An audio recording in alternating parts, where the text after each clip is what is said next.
All right. All right. I think we figured it out. Testicles, testicles. 1, 2, 3. Mic's working. It looks like. Yep. Wait, no, we're getting a little bit of a drop. No, just a slight little drop of packets. I gotta do some troubleshooting. I think there might be a bad cable somewhere, but that might be just... No, I think that's more on the ISP side. Because there's only like 63 dropped frames so far out of the entire thing. And then again, I'm kind of a bit of a perfectionist, so like 63 dropped frames, 0.8% dropped out of just the whole thing. We'll see how it goes. But overall, I think we're doing great right now with the stream restart. So we're doing Twitch, YouTube, and TikTok right now, streaming. So sorry. Windows apparently had a issue. Am I in Japan? No. I am... unfortunately, in America. Yeah. 1 second. Let me get my, YouTube tab opened. Okay, so we got Twitchy over here. We've got... Wait, hold on. All windows. The TikTok needs to be over here. We're gonna open up the live over there and then mute that. Sorry, I'm getting I use this one extension over here called Social Stream Ninja, so I can get all 3 chats over on one single monitor. There's a little bit of nuance getting it at. Get fiber. Talk to my freaking government. I've been arguing with them and lobbying for years to get that, and it's literally an issue between the FCC and local governments because it has to cross a highway basically, so that we can get fiber, and they want like 50K for the permits basically to get it to cross, because you're talking about whenever there's a highway thing, federal government being involved, even though it's just a whole mess of things. And this is, and part of the reason why they're like that is that I have to make a case basically why there's a need for it, and they're like, well, nobody really has a demand of fiber, and I'm like, well, there's no demand of fiber because there's no supply of fiber. Chicken and egg problem. Yeah, government. It's a big problem for why fiber is actually not everywhere that it should be. And this is from a source that is a friend of mine who has a local ISP that was trying to get fiber out to my area. So, this isn't me, like, putting tinfoil hat on and saying, the government! The government! No, this is literally, like, I have been trying this with 5 different ISPs.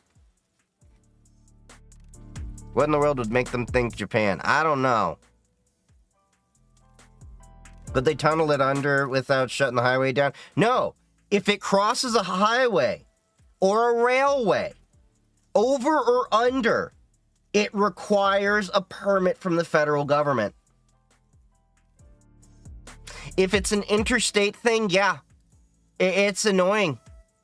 And then on top of that, yeah, it's really been a pain in my ass, because I really do want fiber. But I have a feeling I'm probably going to end up getting fiber before I can, when I move to a new place, before I will actually get it here. Time for me to get the killdozer. God bless Marvin Heemeyer. Yes, I know the name of the guy that had the whole killdozer thing. It's kind of a sad story about how that all happened, because basically a dude was kind of bullied by the government. Didn't they make a whole movie about that too? I never saw it, but I know there's a movie. Okay, quick chat pop-up. So, I think we've got the TikTokies coming through. Let's see if we can open the YouTube chat. The YouTube chat is now open.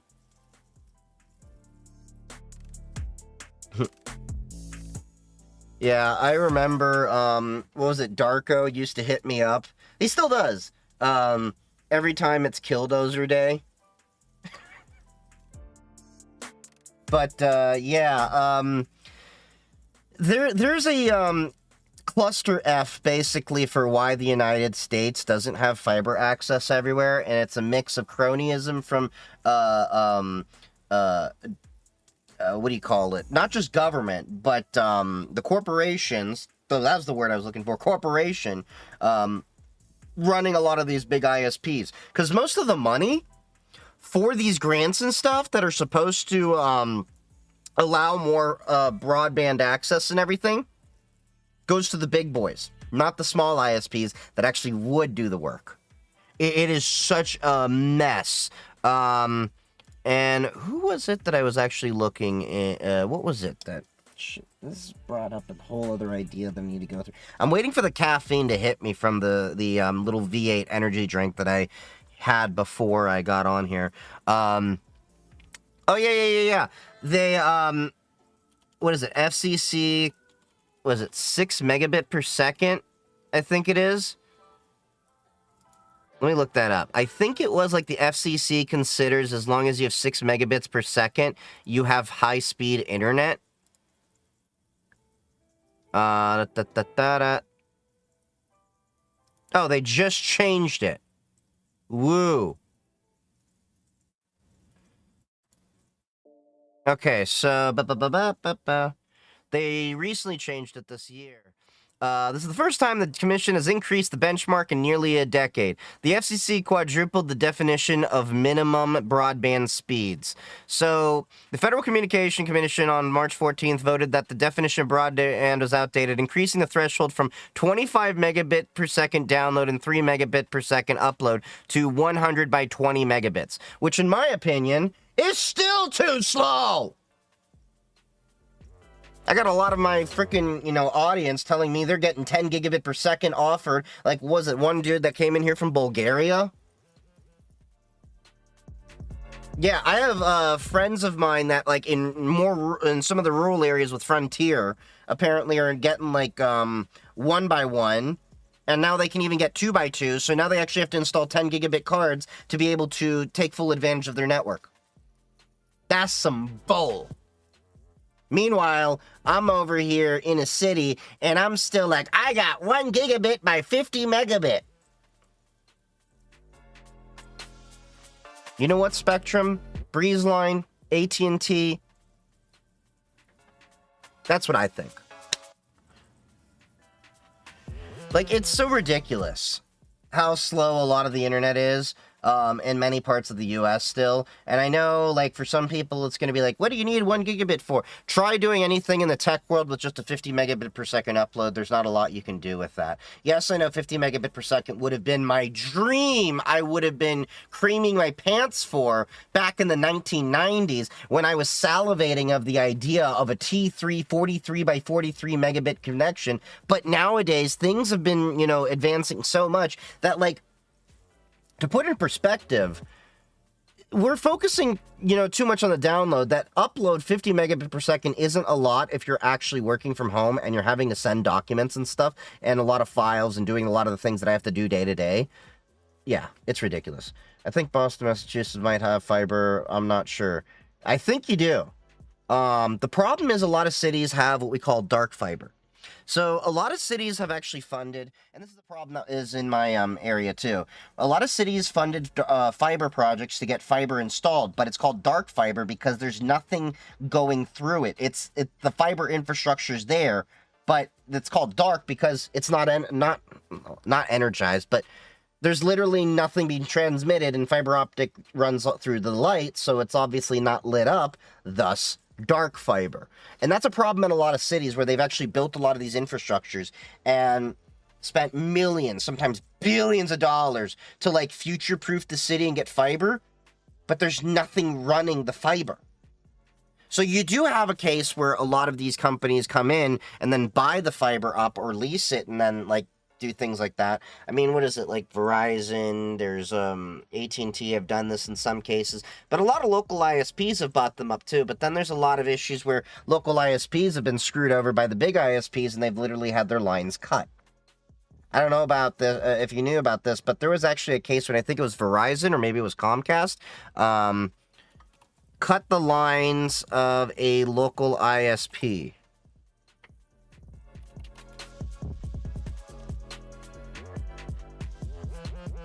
hold on, where was it? Yeah, they cut the line, and they were like, oh, sorry, my bad. And the service was not working for about a month. That was basically forced a lot of their customers to switch service and killed the ISP. I think it was Comcast. Fiber line of local ISP.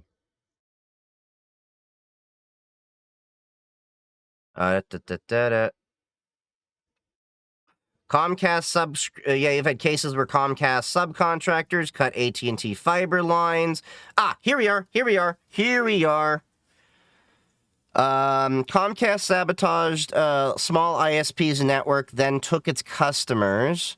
I'm trying to find the actual article. This is in the Ars Technica forums. This is like from 2017, so it's a little bit older of a story. Hold on. Let's go back to page 1.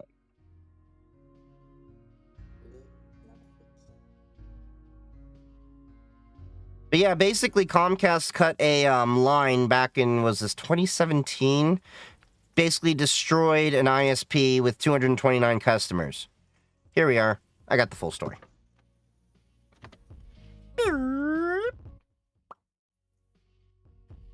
Comcast accused of cutting competitors' wires to put it out of business.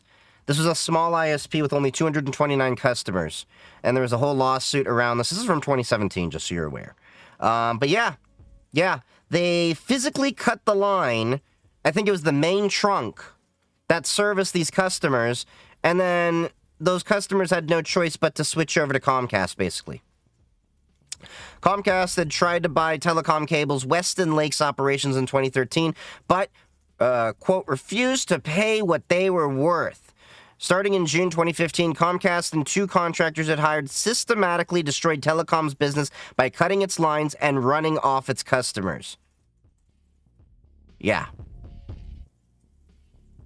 They had the value of the business of $1.8 million. Yeah, like, yep. Severed main line. It took them about a month to fix it. Now, I don't need to explain to you, having a month of no internet is an effed situation. It's not allowed by law, but the problem is when you're a small guy, you're going up, like, this is a small enough ISP that when you're this small, you're trying to operate month to month in operational expenses. So you can't afford to have 1 month of consistent downtime. You can explain away to a customer, hey, sorry, you have a few hours of issue or a day of issues. But once you get to that several day issue, it's inexplainable and you start having to refund customers and you have other things to pay for. 229 customers. Comcast, however, if, they lose 200 customers, they're not going to care. Comcast, Spectrum, AT&T are all large enough that 200 customers to them, that's a blip on their radar. To them, having an ISP that's local that is more of a competition against them is a bigger threat. To them, this amount of damage, think about this, $1.8 million. So even if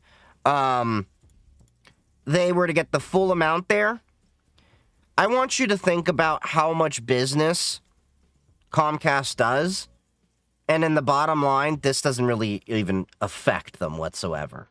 That's the unfortunate reality of this. Now people can just get Starlink. Starlink has its own issues. So Starlink is a lot of latency with the network. Plus, the thing is, it's not actually designed for the capacity that they actually advertised, as well as you got Elon Musk behind that thing. Was the FCC or whatever internet body involved? Not really. This is, unfortunately, this is going to be more at the state level, I believe. FCC can't really get too involved in this. I mean, they can to a point there, but not really. So, for those of you that are not aware, can't have all satellites. Let's find this story here.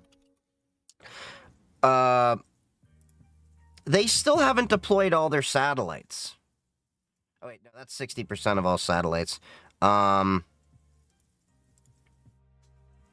SpaceX has to deorbit 100 older Starlink satellites. I think there was something about, what was it? Let me find it. I remember there was something, Starlink, not allowed, all satellites.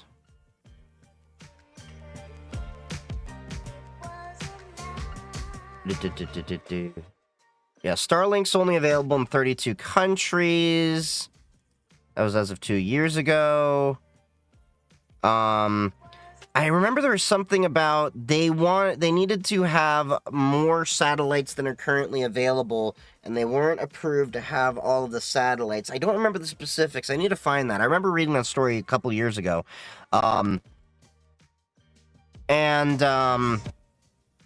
Starlink also in testing with where I work. What's up, FPG? Also had the issue of a lot of latency because it is a satellite connection. So, the honest truth is Starlink is that kind of internet connection I tell people is a last resort. Starlink latency, if I can remember. Yeah, Starlink latency ranges between 25 and 60 milliseconds on land and 100 plus milliseconds in certain remote locations. You can use it for some stuff, but it's not quite the same. So fiber optic connections will get about 30 milliseconds, plus the uptime is not all that, comparable. Fiber will be a 99% plus, probably into the triple or quad 9 reliability of 99.999 or 99.99999.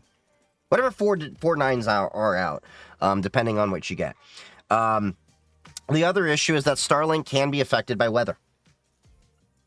That is the reality of the situation. There's another issue where Starlink, despite it being satellite, still has to be within a fixed range, if I remember. One of my friends tried to use Starlink on an RV and was surprised that he couldn't change remote locations as much as he wanted.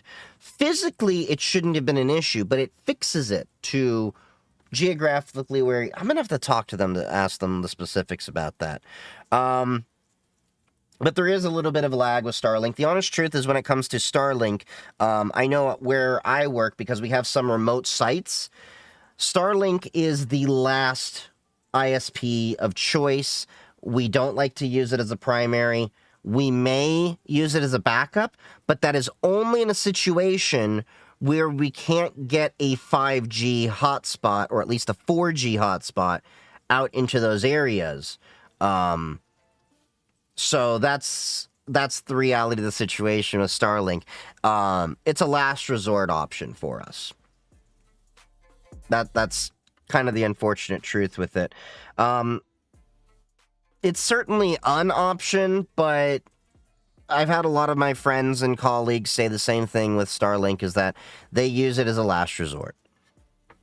So remember, aircraft are much better at signals operations. Some of the fixed drone stuff is promising.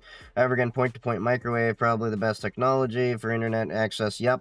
It's, what is it, the 60 gigahertz point-to-point?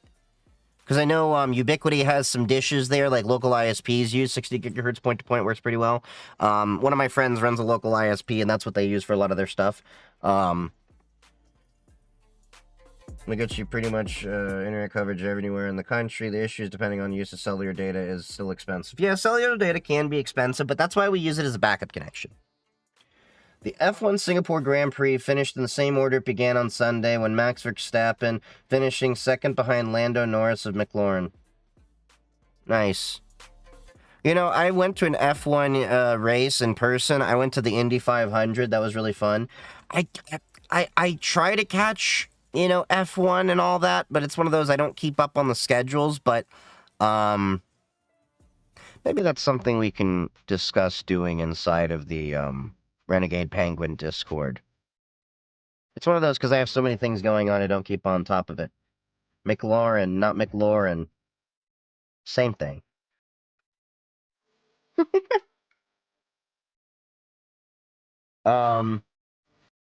NBC Boston, 8 bulls on the lam in North Attleboro. Let's see, what the hell's going on here?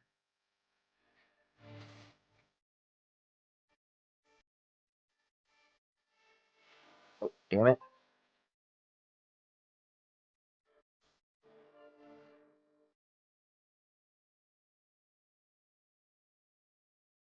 All right, what's going on here?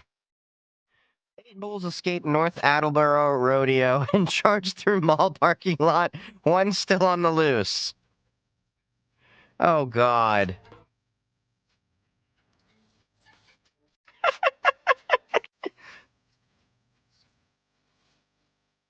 Oh.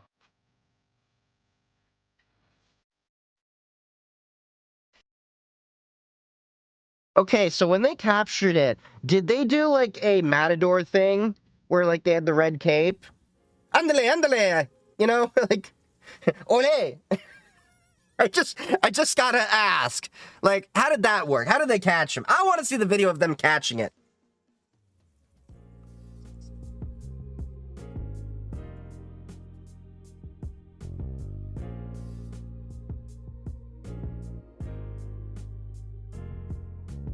That one bull is now in Mexico living the high life on a beach, sipping a Mai Tai.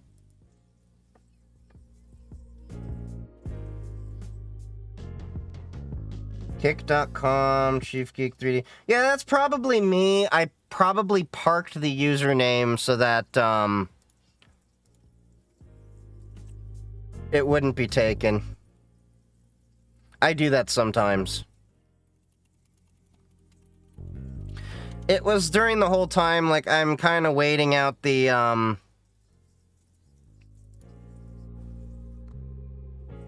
Yep, that's me.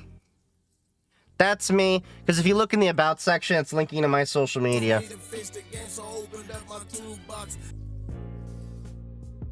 Thank you for the follow, Camden.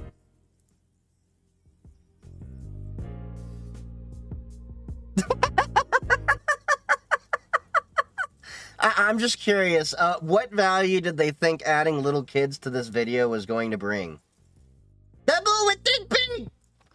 Is that just like, hey, we couldn't find any other witnesses, so we're just gonna go with these kids and go for the cuteness factor?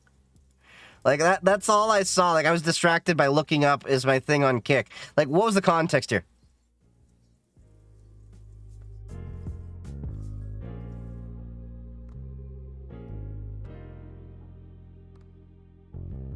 And like, you know what the problem is? These kids are like at that young, adorable age where you like look at these kids and you're like, you're so adorable, but I can't understand a word you're freaking saying. You know what I'm talking about? When you run into your nieces and nephews, and if you're old enough, you know, you have your children or grandchildren, and you just kind of look at the kid and you're like, okay, yeah, buddy. You have no idea what they're saying. You're just nodding along because you just don't want to be rude. That's basically where they're at right now.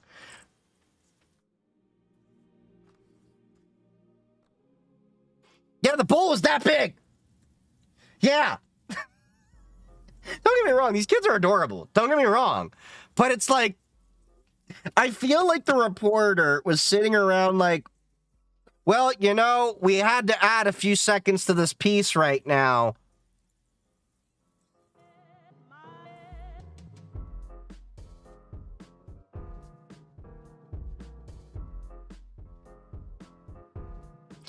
He feels bad for the bull. I'm sure anyone feels bad for the bull until the bull's coming right at you. Have any of you seen that show, Everybody Loves Raymond? Have y'all seen that when Robert got chased by the bull and he got gored and he had to sit on a donut for the entire episode? Let me pull that up. Bull Run. Like, let's see, hold on. Was this it? Yeah. Okay, here we go. Here we go.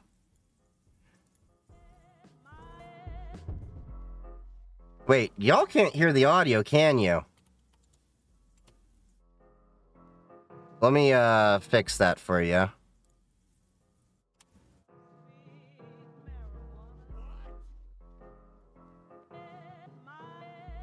All right, so this is like what I'm thinking about with this episode. So this is Everybody Loves Raymond. Love this TV show. It's a classic. We have exclusive home video of a police chase. This time, the police are being chased by a bull. There's Robert running away from the bull. This is like anyone that's like, I feel sorry for the bull. You don't feel sorry when you're running from the bull. At that point, you're just going, oh my God! All that and more coming up on News 2.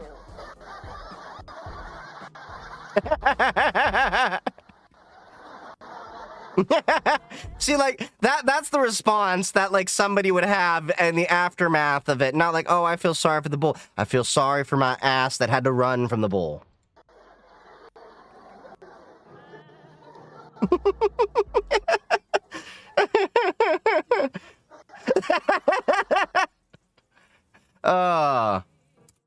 But yeah, like, so, like, the guy feels bad for the bull. Pull that up again so y'all can see it. Bulls escaped from a rodeo in North Attleboro today. It was that quick? Yeah, you had the kids right there. So you gotta, like, wonder, like, who just has a horse in the... Like, where is Attleboro? Just so I can get some context here. Like, where is Attleboro in Boston, Massachusetts? In comparison, like, is this, like, BFE? Like, this rural part of Massachusetts or something like that? So I just want to, like, look at this. Attleboro is next to my town. Okay, so I just want to get some context here. So this is where Attleboro is like... You're bordering, like... You're, like, right by Providence, Rhode Island. Yeah, you're, like... Yeah, this is, like, in the middle of BFE. Y'all are in the middle of, nowhere. Hey, look, you're close to Pawtucket. You can visit the brewery that Peter works at, the Pawtucket Brewery. From Family Guy. Okay. Set up on Prescott Street, then working to get them into a trailer. At first, I just felt bad for the bulls. I'm like... See, he felt bad for the bulls. Yeah. Yeah, they escape for a reason because, like, any animal that's inside of a confined area will run away. Just ask my dog the other day that managed to get the puppy, Barack. He's got the best life ever. What did he do? Oh, he went into the backyard. Hey, look, there's an alleyway. Bolts 1 block down. Do you know how much of a pain in the ass it is to chase after a dog wearing only Crocs? That is a pain. Running for a block and a half in Crocs after that dog. And he thought it was a game. Took me and a friend to get that dog back indoors. No one able to tell just how the bulls made it to the next town over. They made it to the next town over. Which town did they make it to? Do you know, Just Dev? You know what? They were probably out there. They're bulls. They're just going around trying to find some, you know, female cows, have a drink with them, meet up. Into the trailer, and that was it. Again, police and fire are... We got farmland around here. Yeah, that totally makes sense to me. It's just kind of an interesting thing. Like, you have 8 bulls that just got out. Whoever made that fence is getting fired.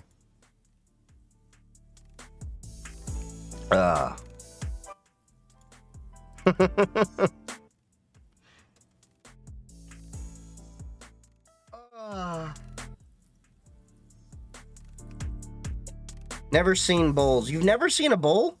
Really?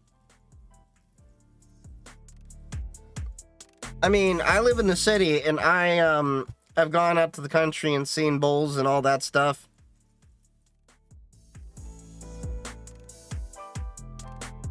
Where the pigs at?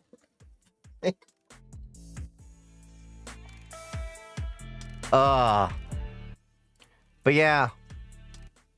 Okay, so back to what I was saying before.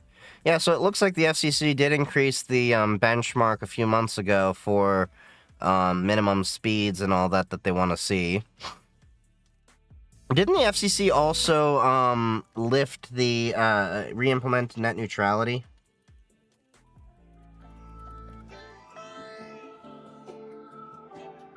Yep, in April. So net neutrality was restored. That's good. Yeah, I wanted to see net neutrality restored for a while. A while ago, before I actually really understood what it meant, I was like, I don't believe in net neutrality. Then I really understood just how broken our entire network infrastructure is in this country, to the point that we have to have these things, because, like, for those of you that are not aware of why net neutrality is important, imagine, if you would, for a second, companies having preferential treatment over certain apps, that they could then say that these apps get a fast lane, these apps get a slow lane, and then you can have to pay for additional prioritization to have these apps run faster, despite, like, you're paying, like, imagine you're paying a 1 gigabit per second bandwidth, and then you're still not getting the full bandwidth that you should be because there's an artificial cap. I think they also increased the allowable wattage on ISM for point-to-point microwave operations in the 5 gigahertz and 60 gigahertz, if myself recall correctly. Let's check. Allowable wattage. But that's only in the point-to-point. That's not for ad hoc networks, correct? No, that's the 802.3 AF standard.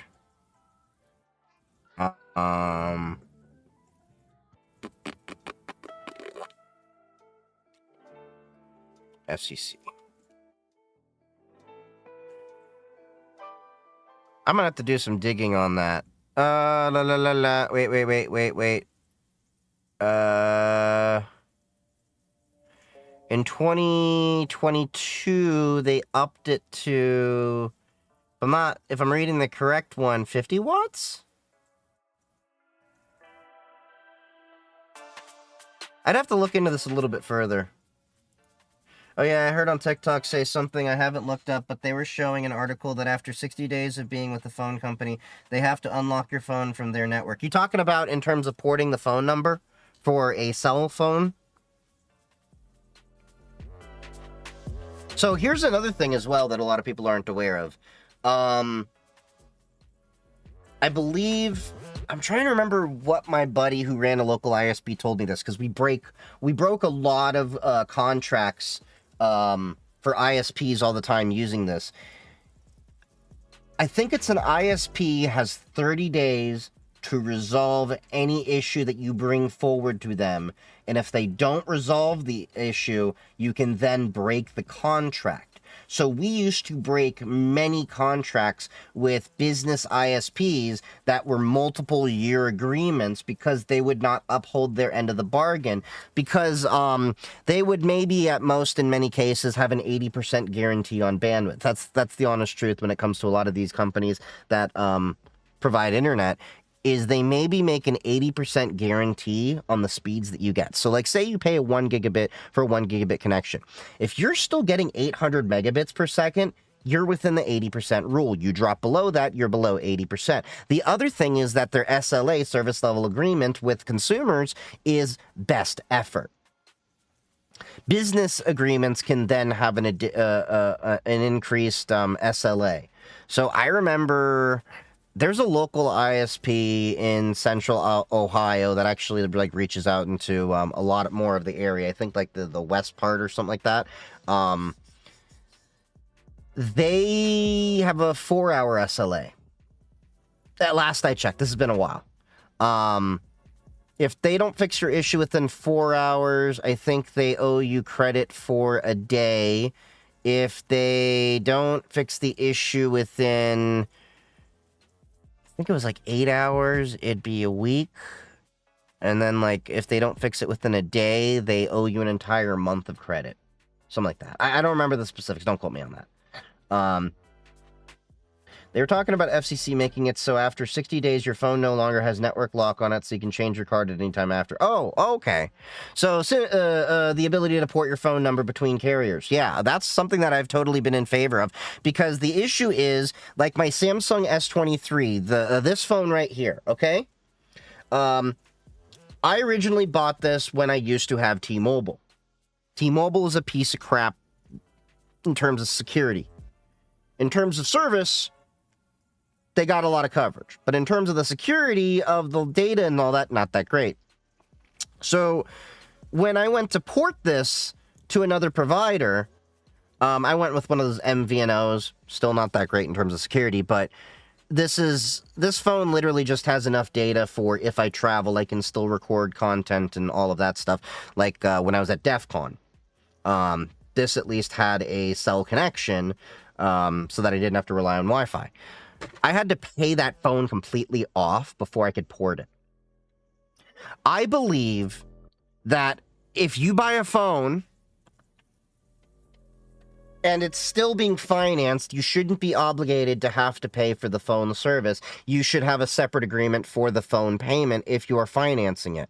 Now, when I finance phones, I at most... Now, normally, of course, they do the 2-year financing deal. I always make a point that at worst case, I pay that off within 4 months. And that's probably a worst case situation. I like to buy my phones outright, because I want to port my phones, as well as the fact that with the 60-day thing, what makes it even worse is that if you're someone who travels, a lot of my friends go to Mexico very often. They got family in Mexico. I got family in the Middle East, Europe. So when I travel, I, of course, don't want to use my American cell number, because that is expensive when you travel with roaming and everything. So what I often do is, like, when I'm in Europe or when I was in Morocco, I'd pop the SIM card out, put it in a protective case, and then I would get with Orange or something like that. Yeah, you can only do that with an unlocked phone. So they basically, lock you into the carrier in more ways than one to basically squeeze money out of you. So I hope it does go through. The only other issue that I have with cell phones, and this is an attack that's become more and more common, and unfortunately you can't really do much about it, which is why if you were in the Discord server and my Mastodon server, you probably saw me talking about that I'm looking for a new VoIP provider that preferably is able to be secured with my YubiKey for FIDO WebAuthn, so the hardware security keys that I use all the time. These guys. Which I still got to do the hardware torture tests and everything. I just haven't gotten around to because there's so many things on my plate. Or at least Oath TOTP. There was a video that was talked about on SS7 attacks. I forgot who was talking about it. Bigger YouTube channel was finally getting around to talking about it. I haven't talked about it too much because it's one of those areas of, I understand it's a vulnerability, but I didn't understand the specifics about it too much, but I've been looking more and more into it. Essentially, the long and short of it is, without getting into too much specifics, because this is an area I'm still learning, is you have a vulnerability with roaming networks. So what happens is when basically somebody can hijack your phone call without having access to your SIM card, and it doesn't even require the whole vulnerability of SIM swapping anymore. That is how scary this is. And I believe it's called SS7. I knew Rome was bad. Funny. I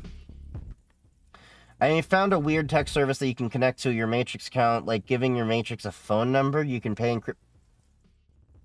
That's interesting. Well, eSIMs? No, it doesn't matter. eSIM or physical SIM, you're still vulnerable to an SS7 attack because this operates on a whole other part of the network. Unfortunately, what was it? But basically, it has to do with roaming services, because what happens is that we have agreements between different cell carriers like when you're traveling, to basically allow service. So like if I'm on AT&T, for example, and I go over to Europe, I may be using Orange service because obviously Orange is another cell provider in Europe, for those of you not aware.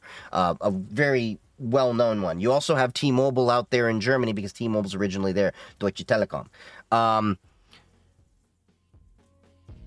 Route phone calls over data. No, I don't think you're understanding. This is irrelevant to all of that. This is a whole other part of the cell phone connection when you're roaming, because this would actually deal with how the handoff is. So imagine you're on AT&T and then you go over to Europe.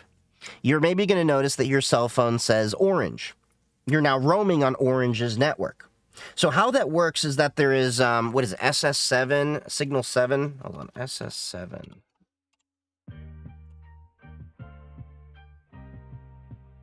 These have been talked about for a while. SS7 attacks. They can intercept voice and SMS messages. So, yeah, Signaling System 7. That's what it's called. So we'll go to Afani because your boy's affiliated with them.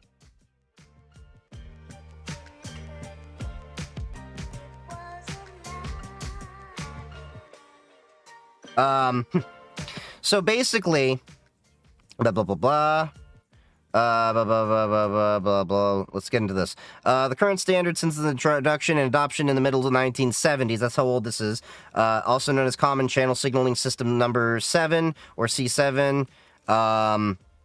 Basically, the issue is that you have a handoff between two different companies. They can hand off to each other so that they can basically prove that, you know, you can get service, and then they have an agreement between, like, say you're on AT&T, goes over to Orange, Orange then talks to AT&T saying, hey, will you accept the charges for this subscriber that looks to be with yours? And that's why you have roaming charges. They're licensing and leasing the ability for you to use these different lines. Hey, Vampire, you mind dropping that in the Discord? Because I'll look at that later and I'll probably lose that. Okay, here. They actually have a YouTube video. God damn it. Hold on.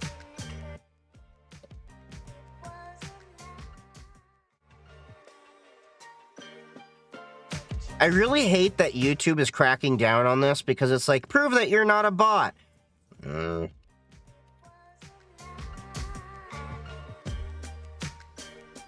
All right, here we go. The technology that makes our mobile devices work. Let me know if you can not hear the audio. Any human-developed technology that I can think of, and it's so complex on how it all works together that it's kind of hard to wrap your head around it. Yeah, this is a little bit older too. Components, sort of this what I call like a tech puzzle for mobile. I wish they had chapters in here so you could actually go through. Physical devices, so your iPhone, your Samsung device. Let's see if those cell towers, the backbone of it all, and then you have like a DNS platform, all kinds of vendors, even third. This works together. I'll drop this in the chat for all of you if you want to go see this. Video, please subscribe to the channel, just so if you're interested in mobile security, then you can get more content. So you have to understand, cell phone and mobile security is a whole other platform of network security than just understanding IP security. There's a shit ton of vulnerabilities when it comes to mobile cell networks. Okay, so on to the specific topic of this video, which is about one of these pieces of the tech puzzle I was talking about, and that is SS7 technology. Okay. So I would imagine you may have never heard of SS7. So therefore, if you haven't heard of it, you don't know why it's a threat. So I'm going to talk about what does SS7 do? Why do you need to know what it does? And then what are the vulnerabilities and how do you use those vulnerabilities to what about that, Just Johnny? various things to you. So a little bit about the history of SS7. SS7 is a messaging, it's a packet technology invented in 1975. It became an international standard. So basically, the long and short, you can watch that entire video for yourself. It's about 30 or so minutes here. He's probably going to go into a lot of detail with this. But basically, and Afani is a great secure cell provider. I use them. Links in the bio if you're curious about checking them out yourself. They must use cell providers again. Hotspot is preferred. I don't think you understand. Hotspots are vulnerable to this too. Anything using a mobile cell network is vulnerable to an SS7 attack.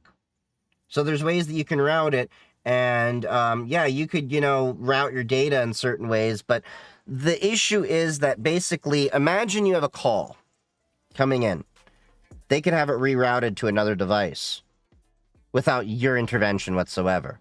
Because the issue is that, years ago, this was a pretty secured system because you had a bunch of trusted different providers and there was very few of them. Now we have more and more providers. Mobile application security testing. We had a department in our company a few years. Nice! I'm glad that you do mobile application security testing. Not a lot of people do that.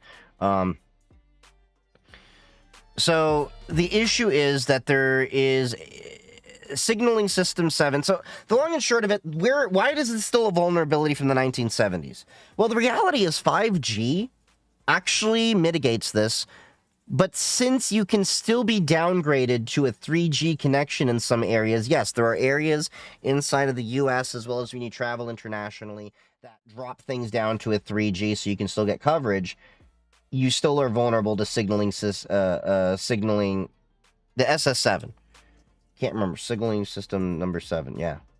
I do web. Mobile is a beast. Mobile is an absolute entire beast in and of itself. Like, I'm learning more to at least understand the concepts to know how to secure and mitigate these attacks, but it's even more of a reason why you should not be using SMS MFA, which unfortunately is a thing that a lot of people still have to use. I mean, hello? You're on Twitch. You're on YouTube. Well, YouTube doesn't require it as much. TikTok might, where it requires you to check that you have a real number.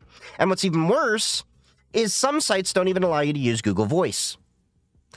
They actively prevent using Google Voice, which is a way that I and many others use to actually mitigate the issues of having an insecure cell provider or, I'd rather have everything go over a VoIP connection. Now, Google Voice, of course, is abused by a lot of different actors, so I can understand why that's happening. That's why I'm trying to search out a VoIP provider that I can send my MFA over and not have to give these numbers out, potentially. Because all somebody would need to use to attack you with SS7 is to know your phone number and have access to an SS7 provider.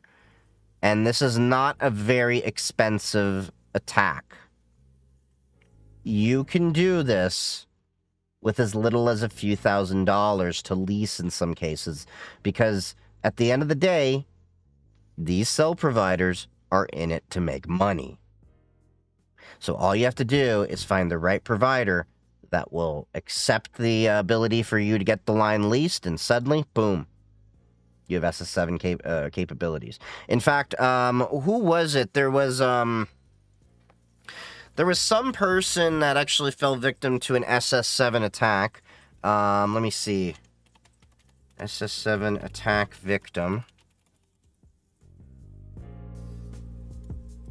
Let's see if we can get a step-by-step so we can actually break this down.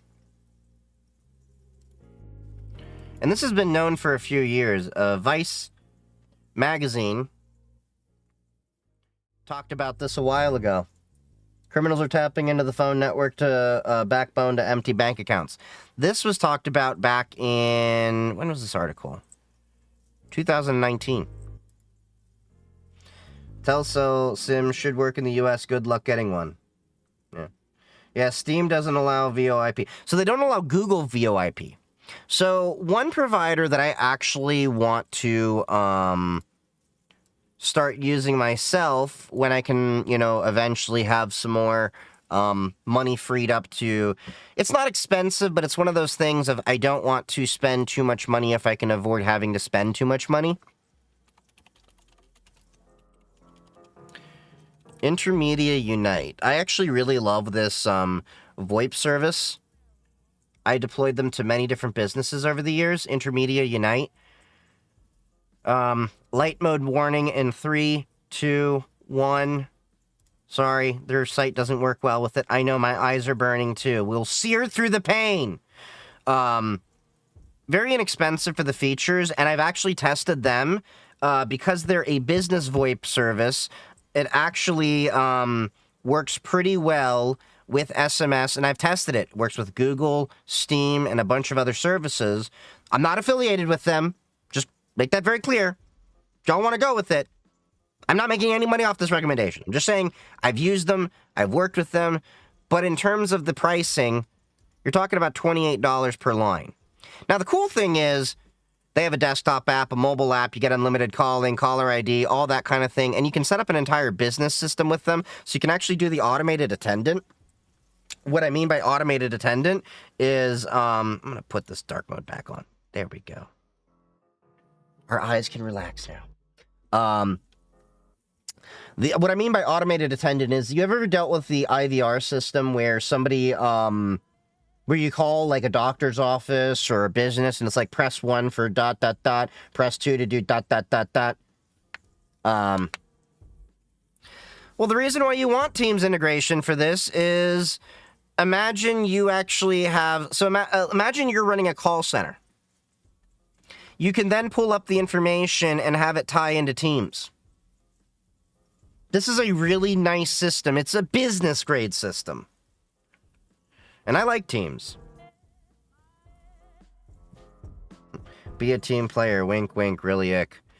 Well, it also works with Zendesk, Zoho, Sugar, G Suite, Outlook, Slack. You know, it works with all these different things. The idea being, imagine you have Salesforce and you have the customer's information in there. You get a call on the desktop app for Intermedia Unite. Now imagine you have the information pop up with who's calling, the prior call history, what, you know, the prior tickets were about, all of that. So you have all that information right when you call from the get-go. So now you don't have to deal with the customer having to re-explain the issue. That technician or salesperson or whatever immediately has an idea of what's going on. I use VoIP.ms. They got built-in PBX and IVR, record calls, SMS portal. They also support MS Teams. Yeah, but who's your trunk? See, that's the problem, is I'm trying to figure out who's going to trunk those calls in SMS. Is VoIP.ms your trunk?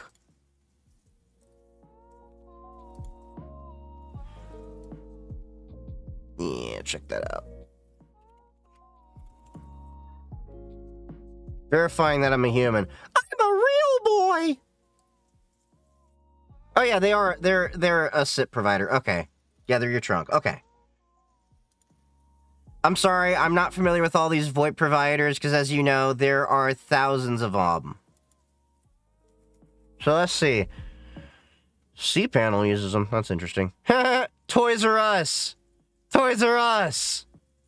That's interesting.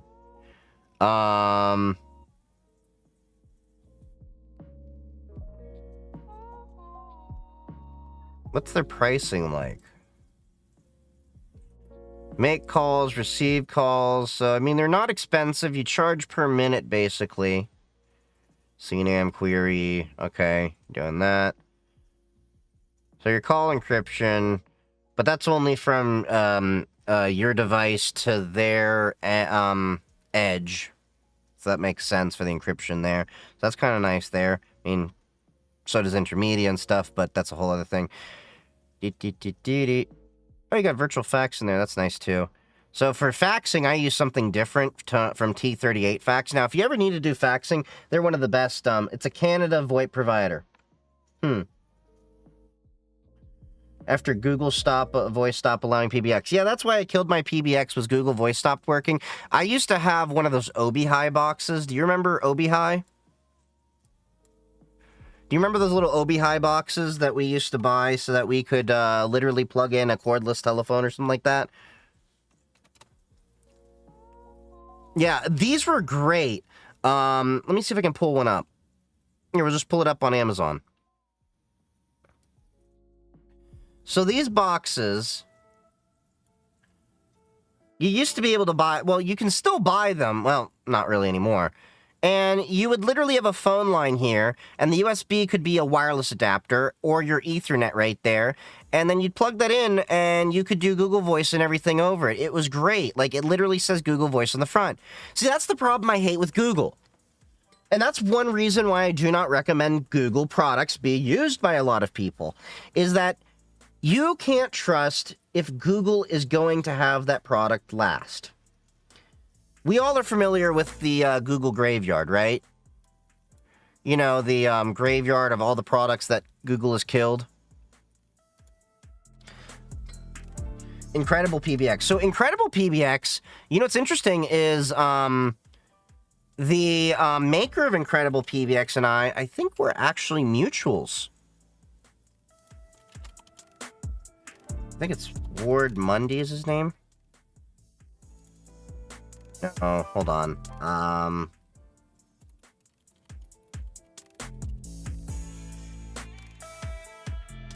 Yeah, Nerduno. See? We're mutuals. He's on Mastodon. A lot of the tech people are on Mastodon. Join Mastodon today. Can I post my shameless plugin referral link for VoIP MS? Yeah, you can do that. Yeah, so always leave some passwords when you visit people. Literally a Dyson, write some passwords down, 64 characters. People got asterisk working with it, if I remember right. Yeah. So Nerdviddles is who, that's the blog that you can learn about Incredible PBX and all of that stuff. But yeah, Incredible PBX runs Asterisk and a bunch of other things. I've been running Asterisk since, well, I don't run it anymore, but I ran Asterisk back in the day. 2011, 2012, 2013. Against the advice that I gave a provider where they kept saying, what's up, Shiraz? I had a client of mine, dental office. They had about 12 or so clients, and they're like, we want to run our own PBX to save a bunch of money. I'm like, you're going to save a bunch of money, but it's going to cost you in the long run. How did it cost them? Well, one day, there was a vulnerability that was found. The PBX got compromised, and apparently they were part of an African call center for a good part of 2 days. Yeah. Not even hyperbole. So you could imagine that was several $1,000s they had to eat the cost of. Several $1,000s. And they're like, well, how can we prevent this from happening again? And I said, you listen to my damn advice and you don't host shit you don't need to really host. You get a managed host that can do all the security for you. If you want a secure PBX system, you need a team focused on telecom. Don't expect your IT to do everything and think that everything being cheaper is going to end up being better. Sometimes eat the couple bucks extra and you'll have a better system that becomes cheaper overall.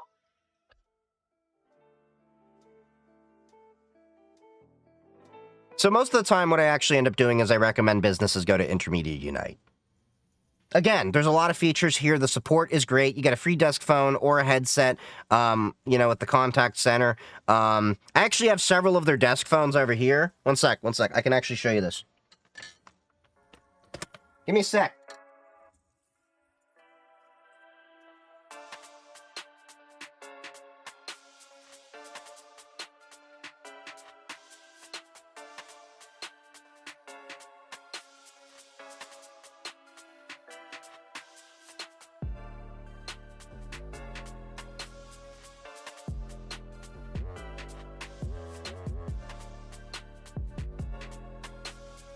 I still have several of their VoIP phones from prior clients that never picked up their phones from my MSP days.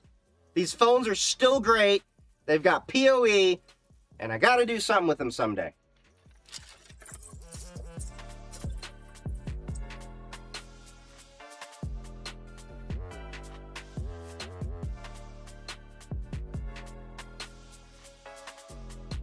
Let's see if I can,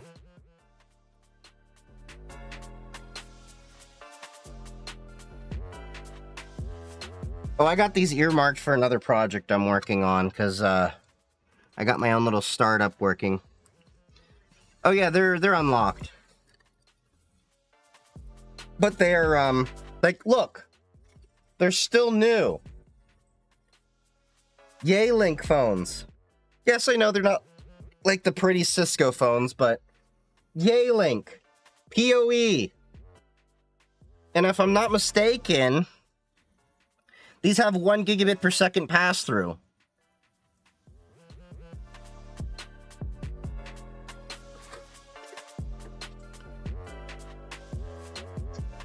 Vonage has actually been one of the providers that I was looking up earlier to see if I want to deal with them. It's something. These, if you're curious, are the Yealink SIP T33G series.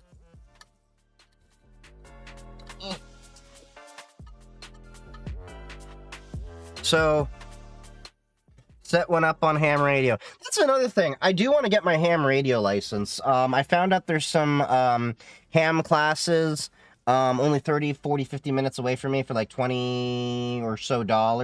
I want to get my ham radio license, but I also want to start on CCSP or possibly OSCP. There's a lot of different things I want to do, but I'm also in the middle of a little business that I'm working on as well. And I need to see how that's going to go, too. So, I'm kind of burned out from certs because the CISSP took a whole lot out of me. Which, by the way, I'm still waiting for the official, like, you've been approved. I had to send in proof that I've actually had 5 years of experience by getting letters with, what do you call it? The letterhead of the company. Showing that I've worked at these companies doing the things that I've said. So now they just got to approve that. I luckily had a manager who is up and current with their CISSP dues and everything like that. So they endorsed me for my CISSP. So that shouldn't be an issue. That should be approved, I think, within a few weeks, unless they ask for additional audit information, which then I have to answer a few questions and such like that. There's emergency service that is ham radio over router. Interesting. Well, I actually did set up Cat 6A shielded all throughout the house with the intention of, if I run ham radio, my signal shouldn't be interrupted nearly as much. So, yeah. Oh, and I just realized my, TikTok was, not getting messages through, so now, like, yay! Like, I want you to see this, like, all of my TikTok chats just came through, because if I minimize the TikTok chat with the plugin I'm using, the messages don't come through. Good to know. Yeah, I have to make sure all the windows are basically open in a little background over here. So, like, over in the corner, they're all in tiny little boxes. See, this is why I think I need a 4th monitor.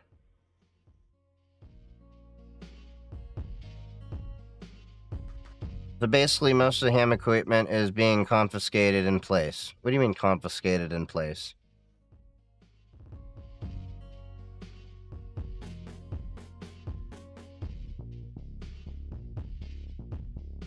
Wait, can I pop out this chat? No, I can't. TikTok. You're a lot louder than him. Who's him? Have you seen the Mainframe Kid video? What Mainframe Kid video? What about the host fake cell phone towers? Stingray cell phone towers. Stingrays are a whole other thing. To break the 4th wall. What are you guys going on about? How do elite desks work? Do they have storage? I'm interested in doing red team experience 1-on-1. I'm not sure. What do you mean elite desks? I mean, hold on. I'm catching up on the TikTok chats.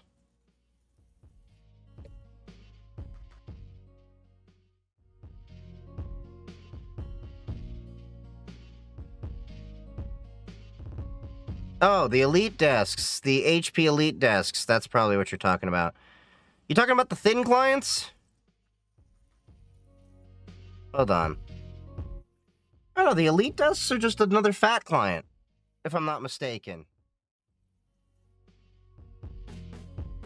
Yeah, they're just another, fat client. Just another computer. We don't play Red Team. There's no such thing as war games. We are at war. Don't play games. It's very simple.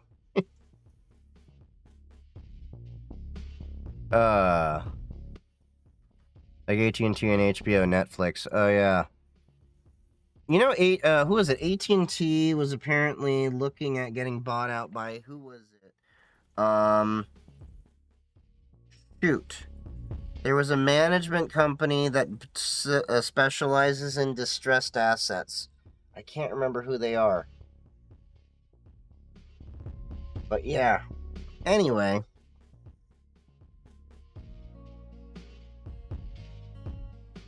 I don't know if y'all have been also paying attention to my YouTube. I had another YouTube video come up. I'm going to be working on a few other videos for YouTube and everything.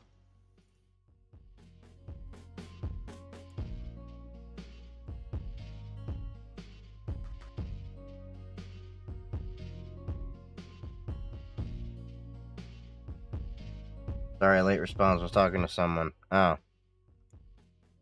Late response to what? But yeah, also, if anyone's curious, I have a new video that I put up earlier this afternoon talking about some advice that I give to a lot of people starting their business out, which is you want to get your own domain, set up your own email. I talk about, business web domain, as well as, having your own P.O. box, things like that. But I also go into comparing Google Workspace and Microsoft Office 365. So if you've seen my most recent TikTok, it's actually clips from a clip from this video. There's going to be a few more clips coming out. And I'm going to be getting more into it. I actually talk about a few things, like if you're curious, XDR. I even touch a little bit on MITRE ATT&CK, which we're going to be working on a few more cybersecurity specific things. A lot of this is content that I've been wanting to talk about on TikTok, but it was getting repeated and everything like that. So you can see right here talking about there is actually another version of Microsoft Defender called Microsoft Defender XDR. There is also me talking about email security enhancements. A lot of this is high-level overview, so if you're dealing with any business owners or you want to get some ideas of just things you should consider doing right out the gate or immediately thinking about what you're going to have to build out over time, it's a great little video to go through. It's about 33 minutes or so. But I did it mostly just to help people get a reference for things out there. I'm trying to at least, I guess you could say, info dump a lot of information that I think is helpful for a lot of people in the field, as well as business owners, things like that. Because I ran into a lot of issues in my MSP years that could have been easily avoided if people actually had a little bit more forward thinking. The problem is that I see a lot of times with IT departments, either not necessarily because of their fault, but business owners are reactionary instead of proactive. And it becomes a lot more easy to manage when you plan ahead of time and you start moving and thinking about, this is what I need to do right now, this is what I need to do then, and you start thinking in what you're going to have to do moving forward. Because I've seen a very big problem where companies make the right steps with cybersecurity infrastructure after an incident happens. And the problem is that a lot of people don't realize is after that incident happens, it's a little bit too late sometimes. And oh yeah, Incredible PBX does have a Raspberry Pi ISO. It's great for running if you just have a couple of phones, but if you're expecting to do a full-on family phone system out of that, don't do it. Don't do it. You can virtualize an Incredible PBX too. There's ways to route that through and all that, and run it through a VPS, things like that. It's a very nice system. A lot better than when I started doing Incredible PBX, and I had to get it hosted on a box in a data center, and then get that secured with a firewall and everything like that. The amount of ridiculous requests I'd get when I was in consultation, I had a guy that wanted to open an esports center and only wanted to pay $100 per computer. Again, sorry, Elaine. Oh, no, you're fine. $100 per computer. I would have looked them in the eye and say, take that number, multiply it by 2, add a 0. That's your minimum, what you're looking for. Esports competition. For fuck's sake. You're talking esports, you're literally talking about you're going to be needing decently powered rigs. And that's on the low end. $2,000 is low end, as we can all agree. I think my streaming PC, which has an NVIDIA 3050, AMD Ryzen 5700X. It originally had 32 gigs of RAM, but now there's 64 because the RAM went bad, so it was like a $20 upgrade to put 64 in, and it was like a no-brainer. Like, hey, we'll throw some Kingston sticks in, Crucial sticks in, $20 more, double the memory what I had before. Yeah, realistically 3K, although with warranties and things like that you're probably going to want to consider, yeah, I'd say about 3K is about right. Not including, if you're going to get the fancy monitors and everything like that. Monitors, as we know, they can get extremely expensive. And you're trying to do esports? Yeah. Planning on getting a Wi-Phone in the future, so yeah, I need a VoIP service for that, seeing as how I hate paying monthly. I would have to host. So here's the thing. Even if you have a PBX, you still have to pay a bill because you still need a SIP trunk. You still need a SIP provider to give you the actual phone number and everything. So there are still going to be some costs that you're going to have to incur. But you can pick many different SIP providers out there. Kara mentioned one that seems to be really inexpensive if you're not a heavy user. Yeah, but like some of these are pennies a month. Some of them are like maybe a few dollars per month.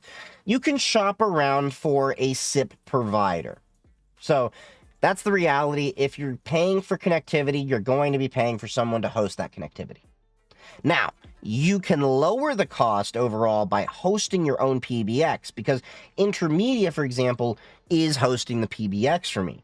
I don't want to manage the PBX. But some people want to manage the PBX to save some of the cost, so you just pay for a SIP trunk. But then you have to configure the SIP trunk to your PBX. And of course, if issues happen, then you have to manage the entire PBX and the SIP connection and deal with the SIP provider and all of that. So there's a lot of considerations that go into becoming your own VoIP.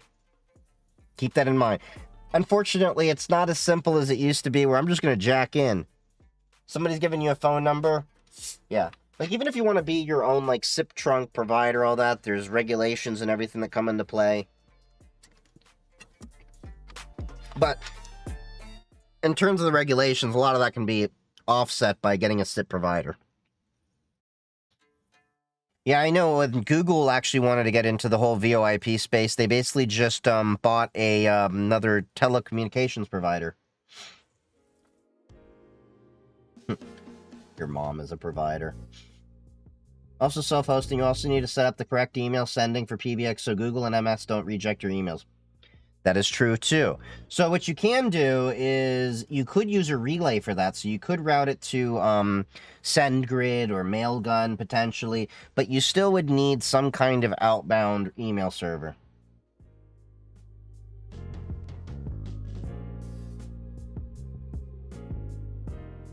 Yeah, there's a lot of things that you have to consider when it comes to, like SMTP account, don't make the PBX your email server. Yeah. Try to split them services up. But this is one of the pains of having a PBX. And one of the reasons why, as a former VoIP system administrator, I quickly got out of that idea of running my own. There's a lot of things you have to manage. Here's the funny thing about monitors. For esports particularly, you don't need the highest of the highest end performance that get up to 500 plus hertz. Yeah, you just give them a CRT from the junkyard. That's all you need. Port knocker, fail to ban so hackers don't get in, cost you money, don't expose PBX to public. I mean, that's bare minimum. And also with fail to ban, I'd actually recommend going to CrowdSec. All of my PBXs are exposed. Well, Aaron, you go streaking with your PBXs. How did we end up with the same idea, basically?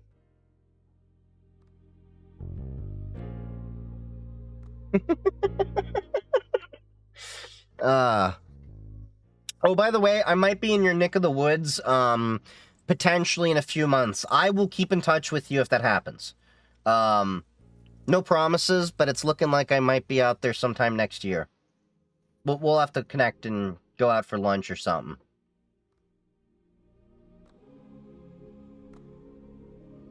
Yes, come and fix my fucking... Is your 3D printer still not working? Oh, yeah, you have a spare room. Yeah, I might take advantage of that. So we'll connect when it gets closer to time. I have some other business and travels I have to do. I haven't had time to work on it. I haven't had time to work on my own 3D printers, too. I need to get around to fixing my own 3D printers as well. My 2 3D printers, well, one's not down. It just needs to get the belts replaced because they're stretched out from all the 3D printing. Much like your mom, Aaron. The other one does have a partial clog in it, so I do have to take it apart and clean it. So, you know, get all the cobwebs out like I did with your mom. My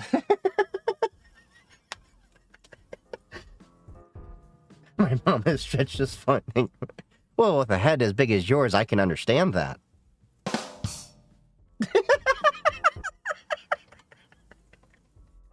Tried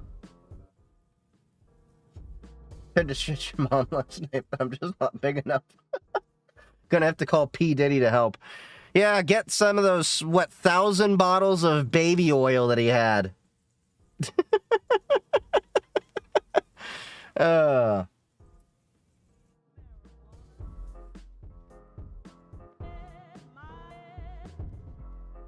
For anyone chiming in, Aaron and I have been friends for a while, so if you can't tell, yeah, we mess with each other quite a bit.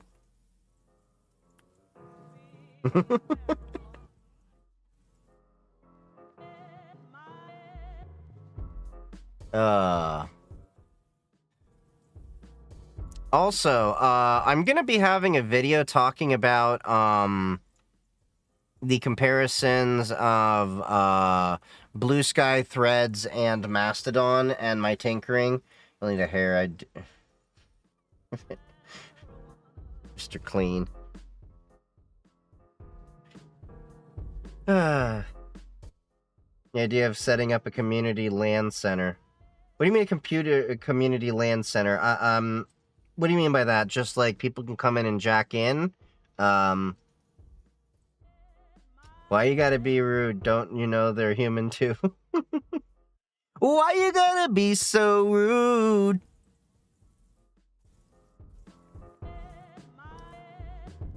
Josh smashed the head into the plate because he had no idea how to follow the instructions, so yeah, it's been down ever since I think we finally fixed the step promoter. Oh, jeez.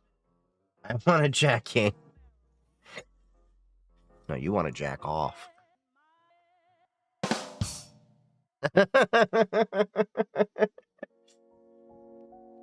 But, what I was saying, basically, is that, well,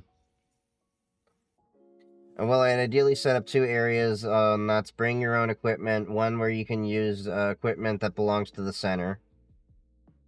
So, let me put it this way. Are we talking about, like, computers, yeah, rip your network budget. Yeah, the other thing you'd have to consider is the,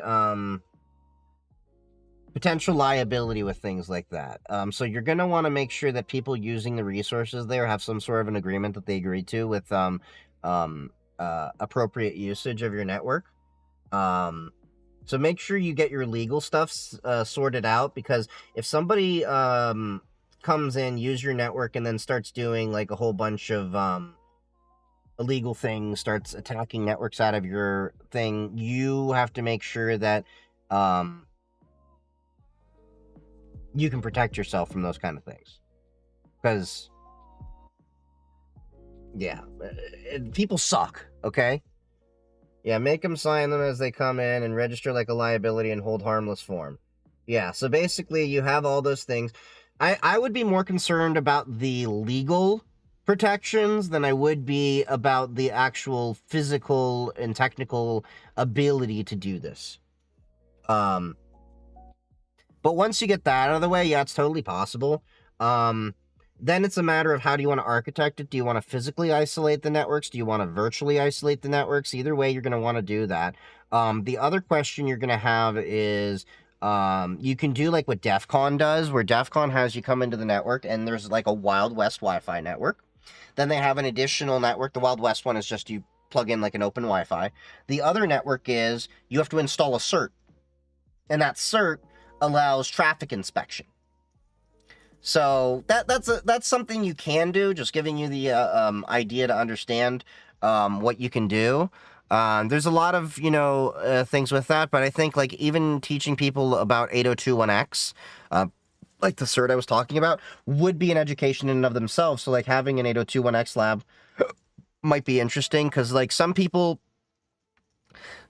genuinely do not have the opportunity to learn about enterprise networking with things like 802.3 AF, the PoE stuff, 802.1x, which is network authentications. So that, I think, could be its own advantage.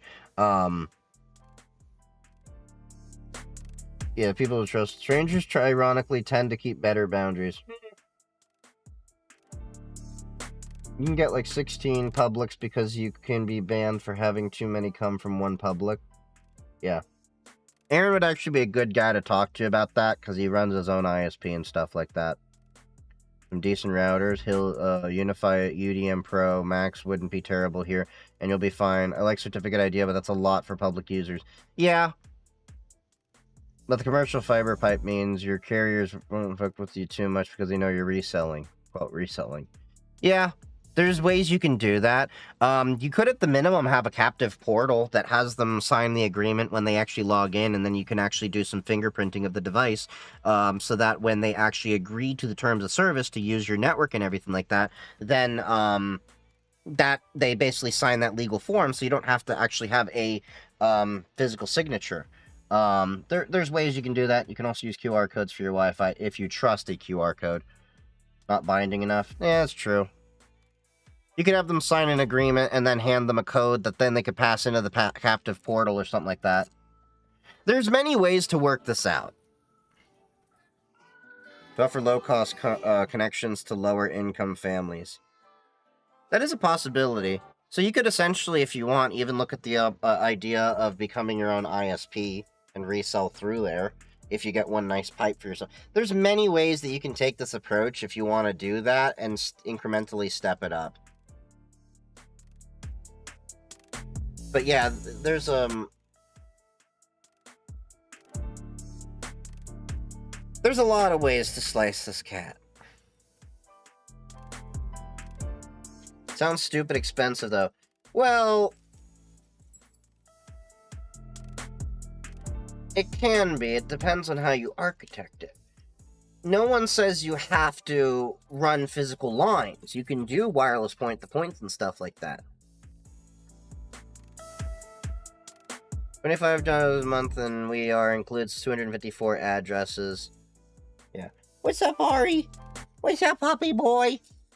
What's up? What's up? What's up, dog? What's up, dog? I got both dogs here now. Hey! Hey! Hey!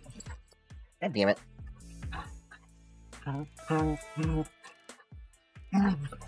They just came out of nowhere and decided to attack me. He's a good dog. What do you want? Ooh. Ah.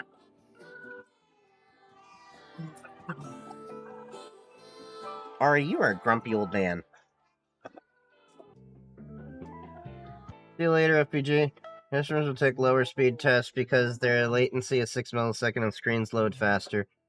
Yeah, the honest truth is, latency latency is a little bit more important, in my opinion, for a lot of people than it is the actual bandwidth.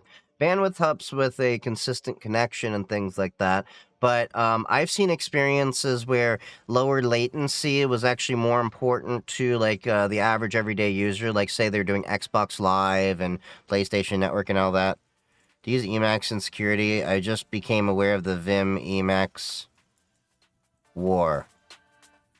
No, I don't use Emacs that much. I've used it in the past, but I'm a heathen and I use Nano.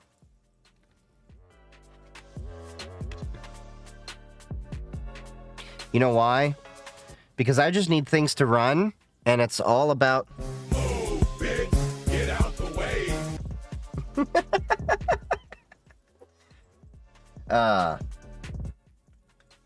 Find a good connection, put a 60-foot tower, and then have a fiber circuit brought in. Then you can have a decent core router. Yeah, MikroTik. You can use VLANs to hand out publics. Then you can feed PTP to point to neighbors. And if you're in a shopping center, fiber to your neighbors and charge them $100 a month. Yeah, so there is some additional initial costs up front to do what he's talking about. But in the long term, if you do it smart and you network yourself in terms of like going out and meeting people and market yourself, you can pay it off in a relatively short amount of time. Yeah. E7 for Unified Pros or ENT series switches and APs, and you'll make yourself super simple to make changes, and then you can just go to town. Yeah. So there's ways you can do it. I think it honestly would be more of a issue if you're in a rural area and you have to consider like topographical issues. Do you live in the terminal? Yes and no. It depends on the day.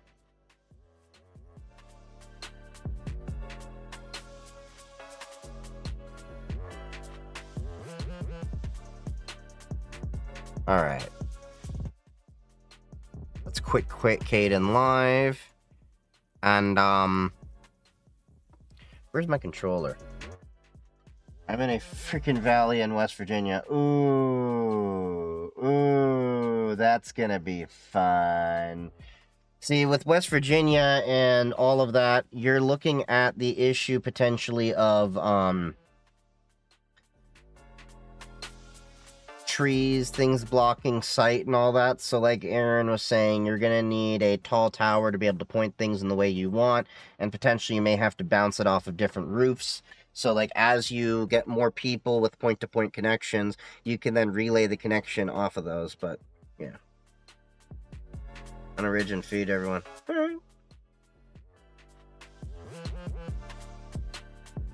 To a LAN community or gaming center, you're talking just mitigating builds. Yeah, true.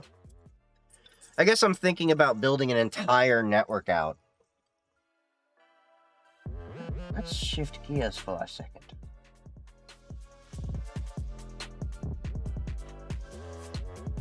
Alright, let's get Wukong up here.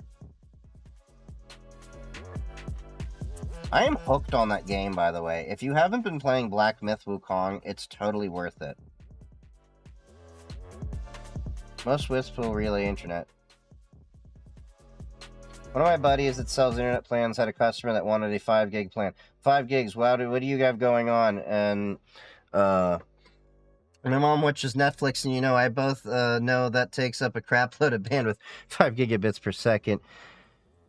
Meanwhile, I'm wanting to do something out of my home network to host like my Mastodon and things like that, potentially out of the same, you know, network, and I'd like to get like a synchronous 200 megabit per second, but instead I have to get 1 gigabit download so I can get the 50 megabit upload, just to be able to handle streaming to TikTok, Twitch, and YouTube at the same time. Yeah. Fun. So, let's switch gears here. I'm still deciding what game I'm going to be playing after this. I don't know if I'm going to go to Fallout 4, Elden Ring, because I haven't played a lot of different games. But if TikTok gets banned, you can save some money. I'm a sculptor who's hanging with a friend who is a claimed terminal core load. I don't know what that is. It's called a main made-up term.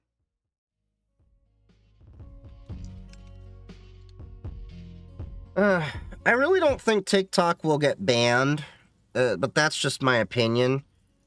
I think there's a lot of legal arguments with it.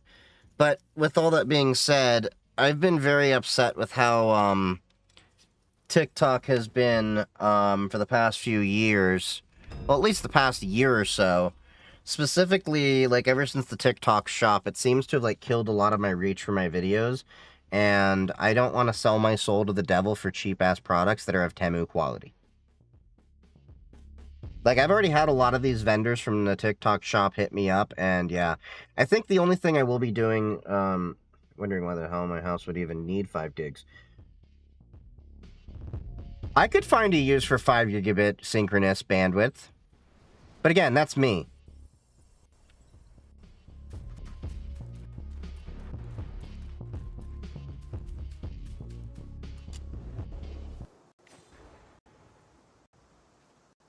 So last we were here, I was getting my ass kicked by a rhino, and, I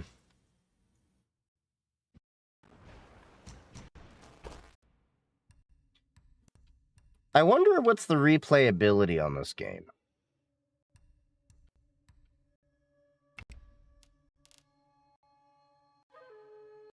There's 6 mind cores here. May as well just buy them.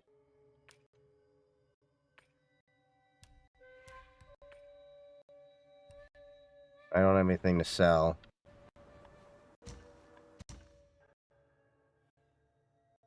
Yaksha Mask of Outrage. Significantly increases attack when health is low.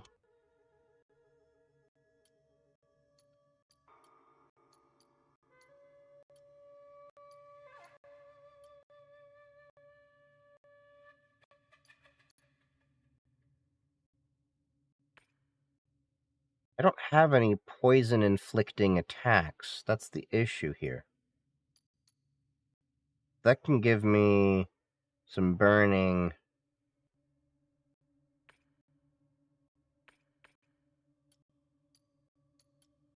Is there, like, no Yaksha Purus or something like that? I don't know. Alright.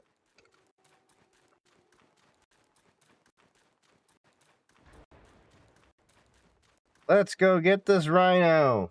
Yeah, horned bastard. I'm all out of pepperoni for sandwiches. See, I've never had pepperoni in my life, so that sounds like a you problem.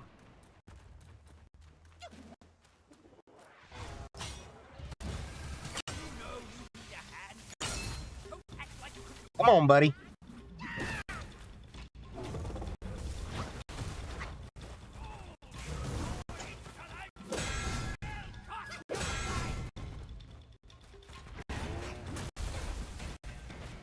Damn, that dude smashed. Like Aaron was trying to do to my mom. God damn it.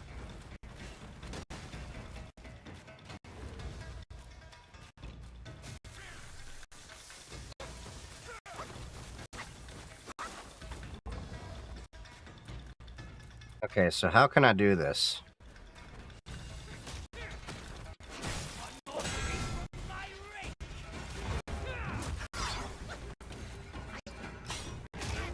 God damn it!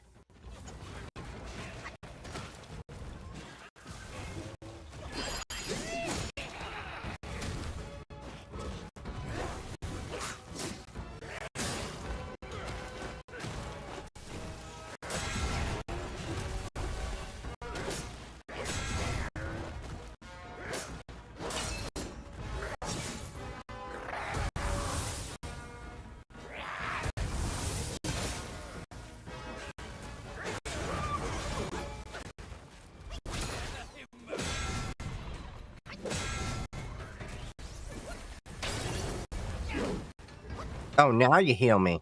Oh, wait, I was really at low health?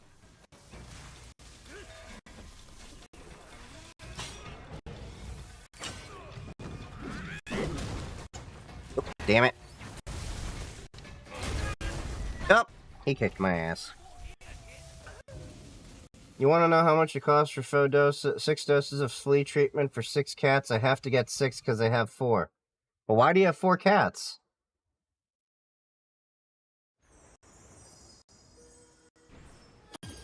Still wondering when my house would even need 5 gigs. No one really needs 5 gigs. It's more of a, yes, I can really do a lot of crap with 5 gigs.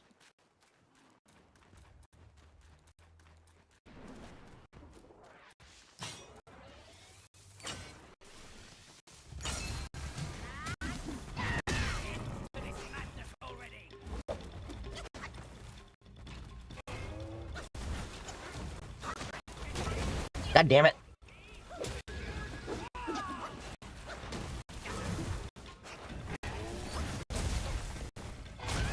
God damn it. God damn it. Oh, now you decide to heal me. Why do you have 1 cat? That is a good question. Dogs are a person's best friend. Cats just tolerate you and wait for you to die.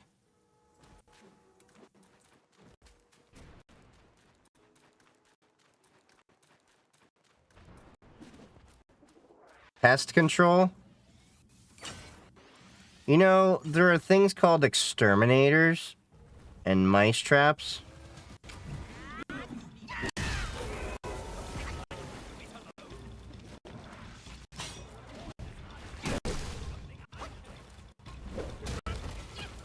What the hell? I was on the side. How the hell do you do that?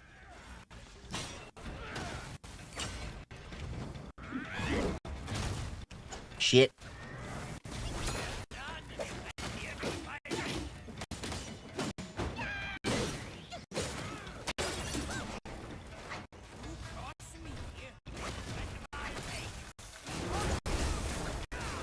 The dude just regrew his horn.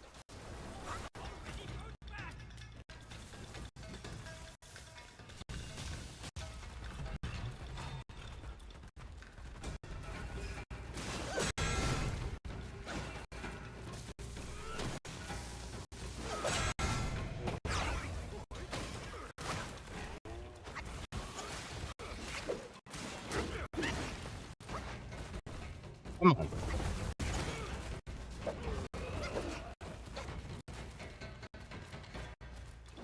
Come on, buddy. Come on.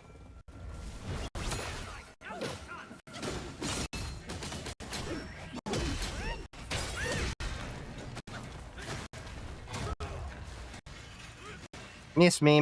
Now you gotta kiss me.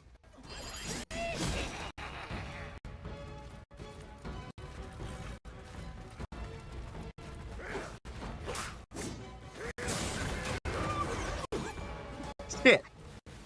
How did I de-transform? I did that on accident. I hit the right button. Shit. That's on me.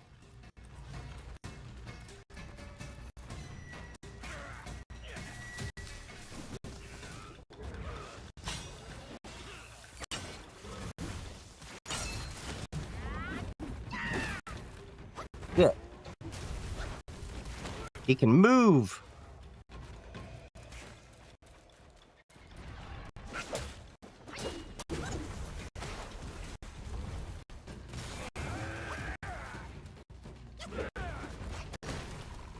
Come on. Woo!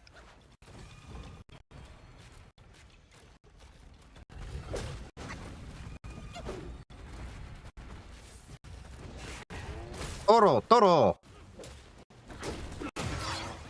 Ah.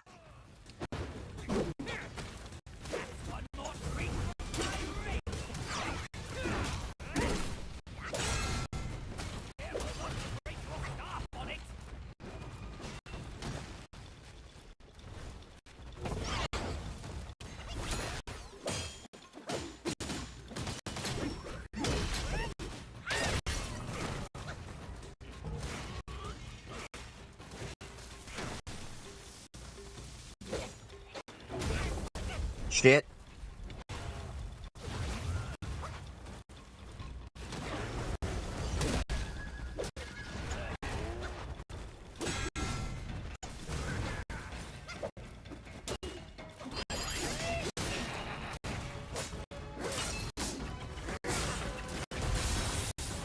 Okay.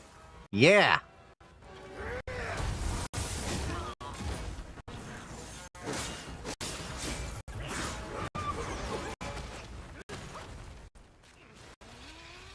Roses are red, tacos are delicious. I use paper plates because I hate doing dishes.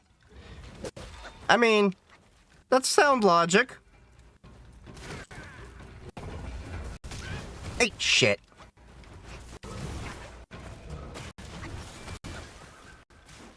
Bro, quit. We know it. You're horny. You quit hitting me with your horn.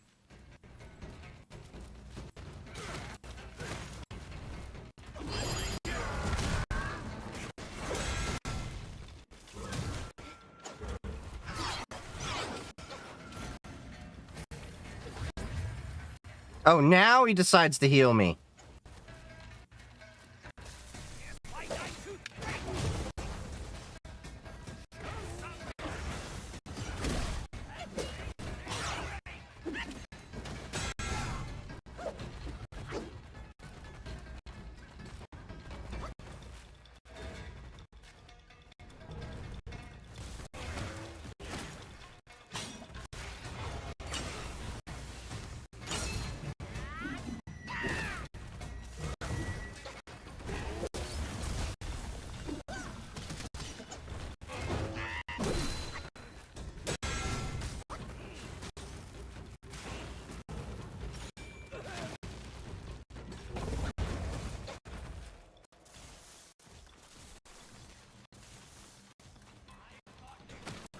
Okay, this is getting to be a little bit crazy.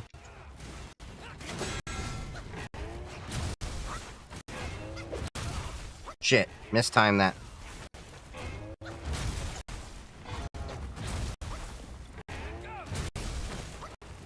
What, don't you have another move?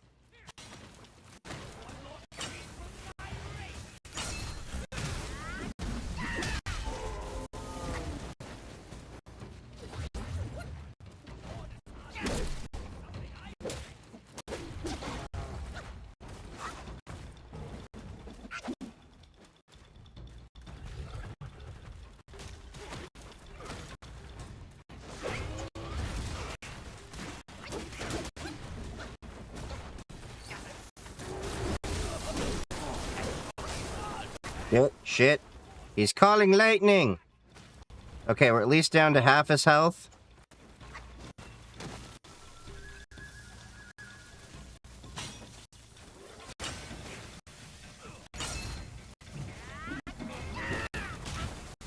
Yeah. Mistime that.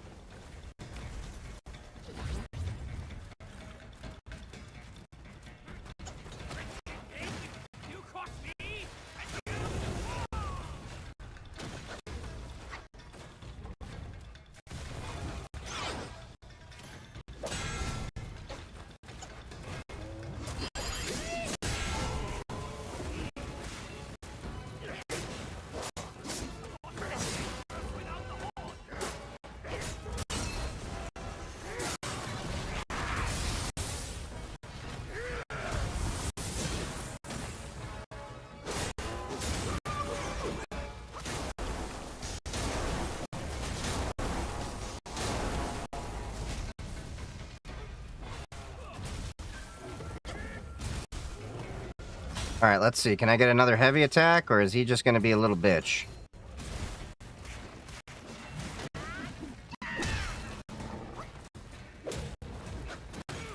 Come on.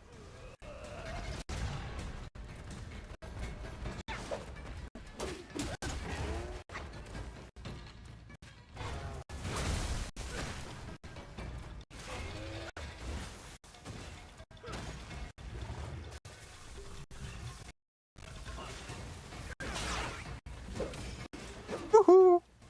Over here! Yeah, Rhino, Rhino, Rhino.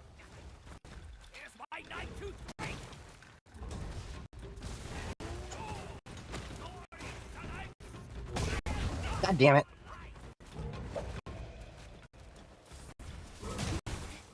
Shit. Shit, shit, shit, shit.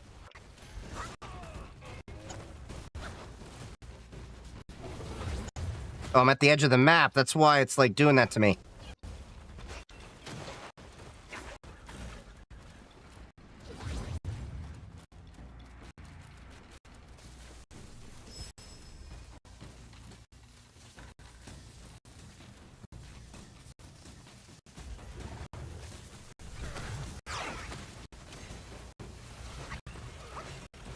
Come on, buddy.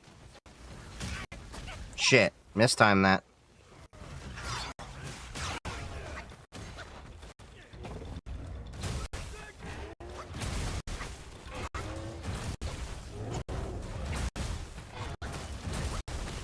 Alright, let's get back to the center of the map so I can get some mobility, because that tree line is apparently the edge.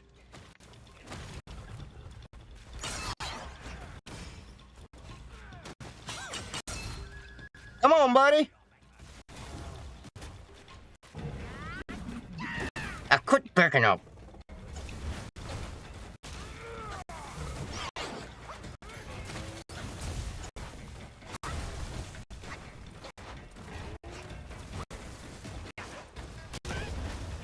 Shit, mistimed that.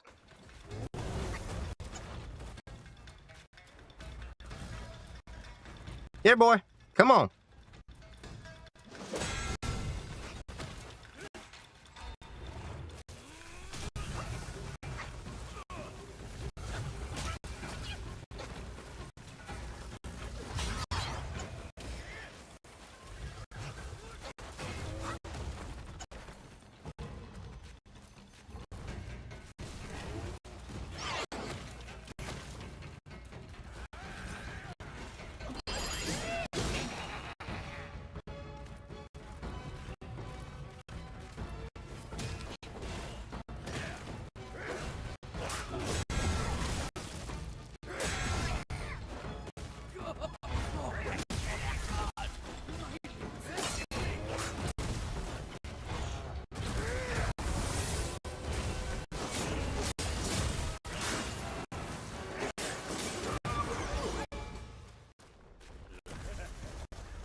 Oh, he's going after the rat dude, or boar dude.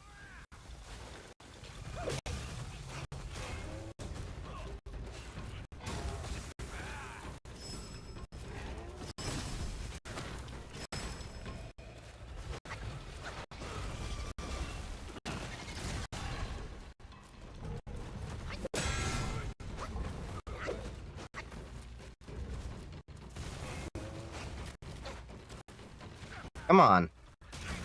Shit. Forgot to dodge.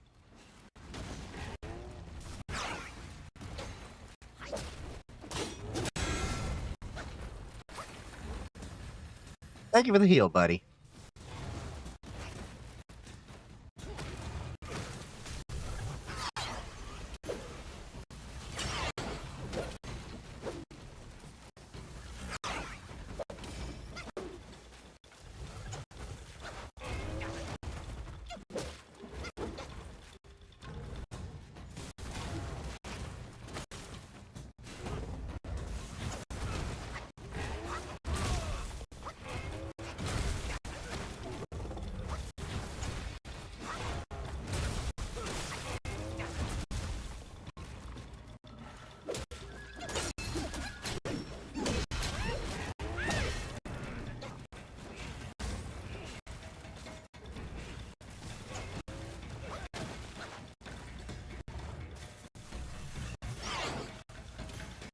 Come on.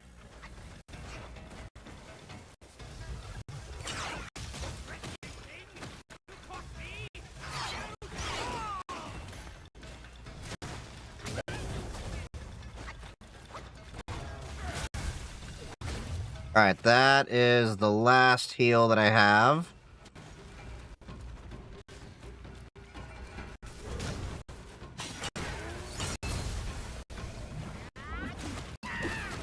Shit. Backed up.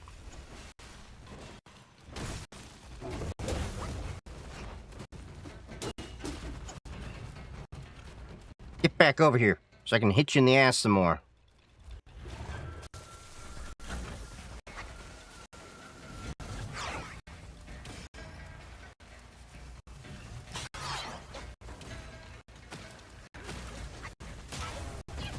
Shit. Mistimed that.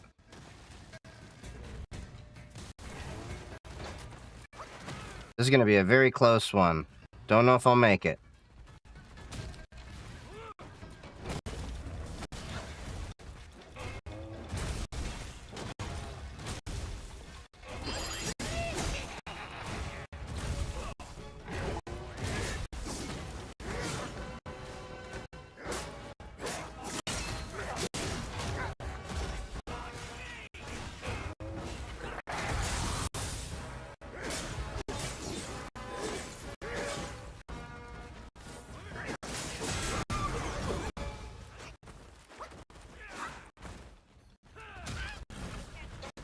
Shit.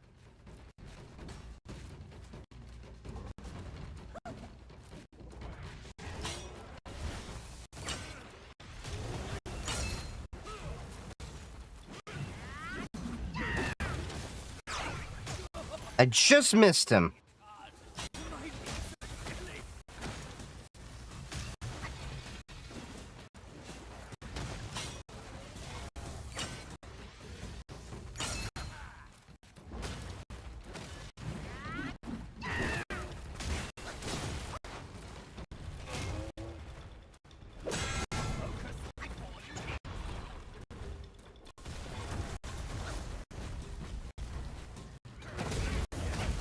Shit, I'm boned.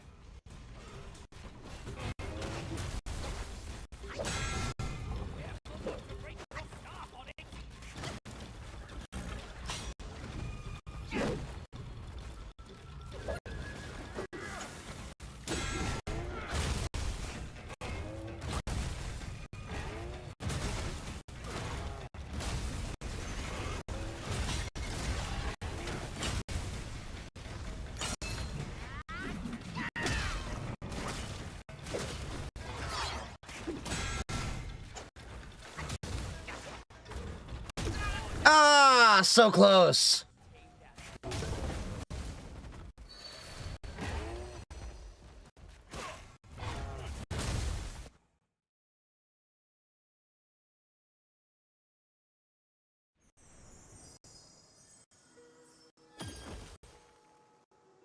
Oh, hit the wrong button. There we go.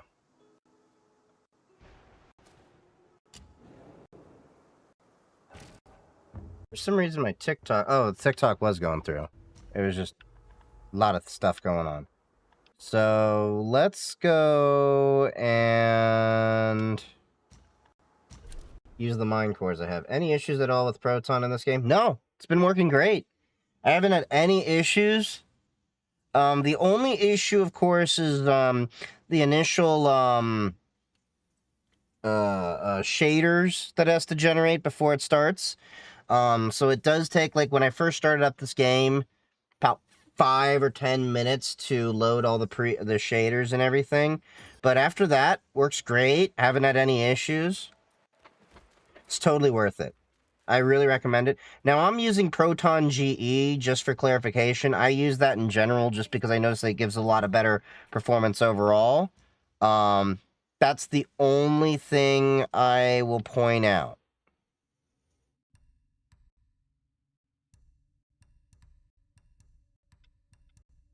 So, Ascension Powder, all action, stamina.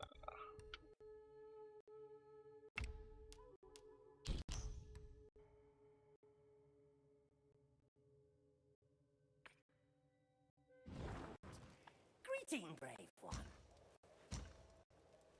Yeah, it's totally worth it.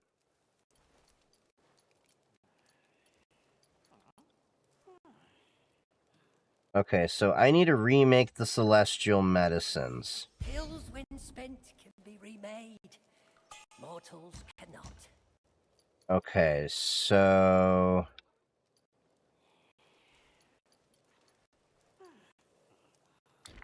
Obviously, we want more defense.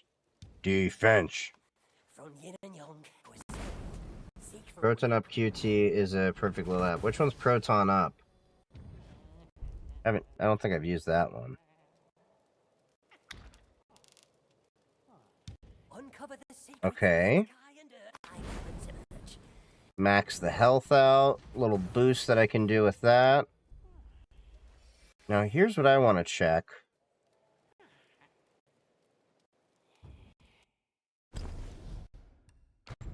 So the Flame Orb. Okay, interesting. Okay, we can get the 4 Bane's resistance. Critical hit damage, 9%. Poison resistance. Here, let's see what the Tiger Tally does. Critical hit damage. With the fatal one. Recovers a small amount of stamina. Critical hit chance.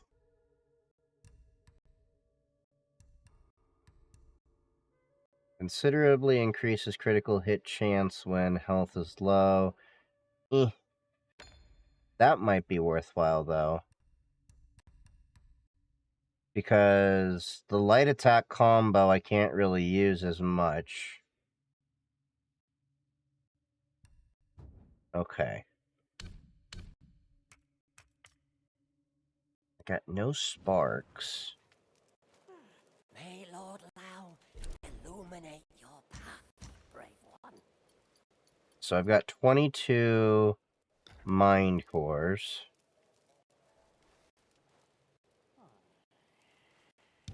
So let's max out the mana boost that I can do. Streaming a long time tonight. Not really. It's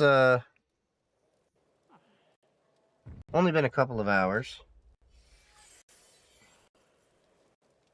Maybe this game will run on an RX 6400 LP. I'm putting Linux on that card. What's an RX 6400? Oh, the AMD? It should run.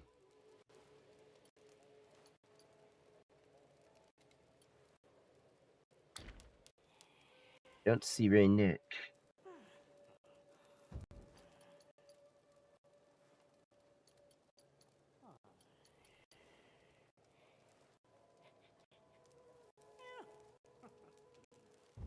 So here's what I'm curious about. Alright.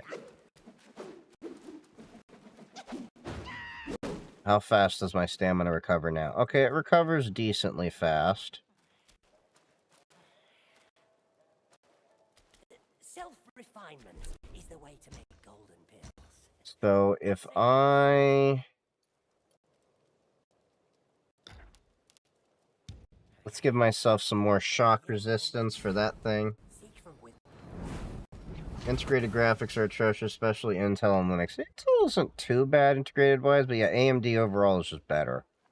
Because the integrated graphics on that are like a proper, like closer to a dedicated GPU. Tiger subduing pellets.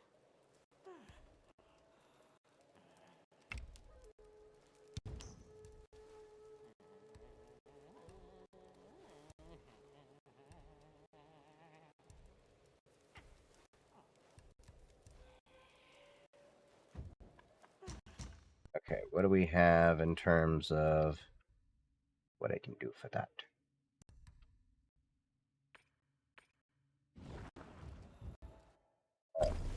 So, what do we want to swap out here?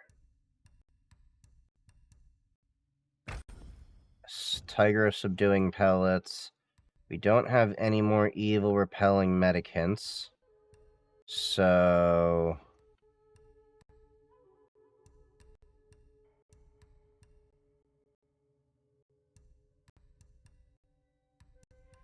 Can't really, that's not really going to make a difference too much.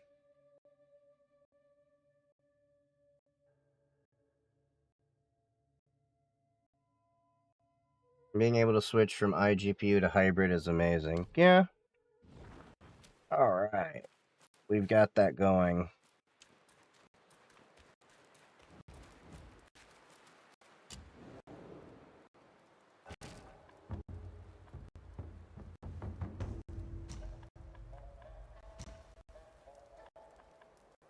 I still need to go to the cooling slope.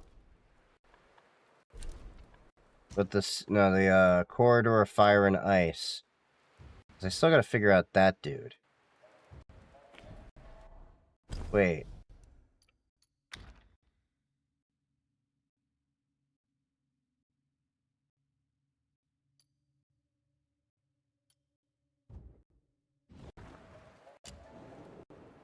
Hold on.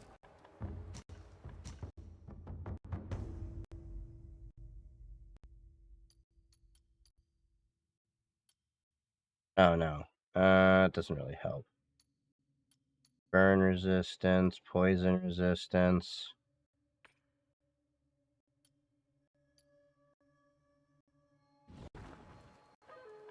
Alright, let's get to Mount Huago, Rhino Watch Slope.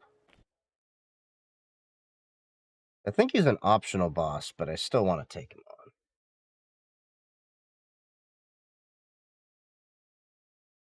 Government document dump from August is up. We're slugging through it, looking for things we don't know. What government document dump? Which one? Okay. We're going to take a quick break for a sec because nature is calling, so I will be back in a minute and a half or so.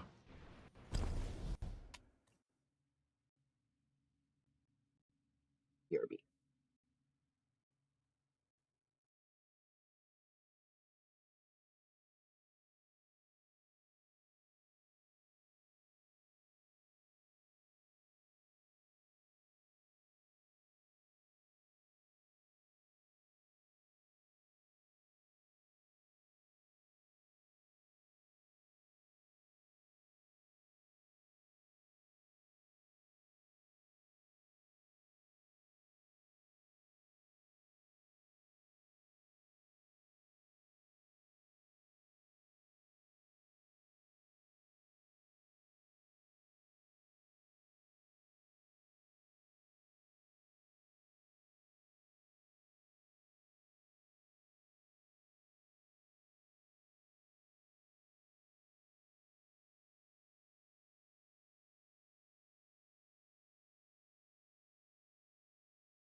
Could that mean with my NVIDIA card and the tiny AMD card, give my PC a boost in hybrid? Don't really think it works that way, but I could be wrong.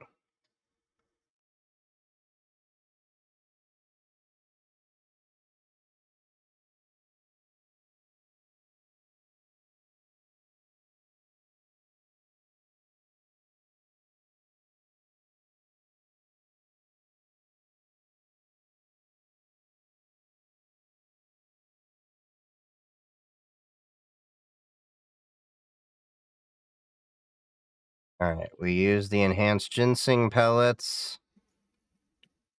Where was it? I think it was the tiger subduing pellets. No, we have those. Okay.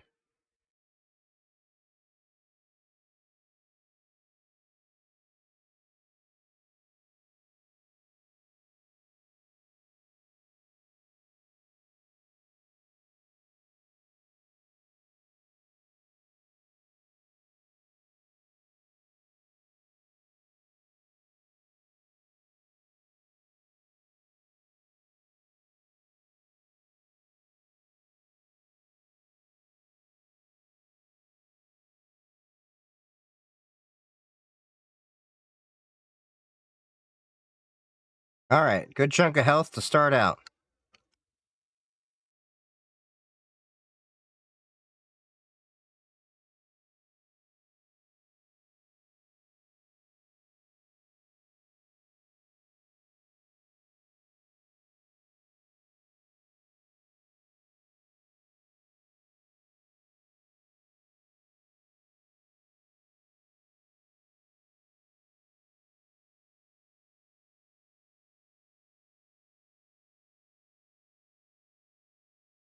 Alright, come on, buddy. Nice try.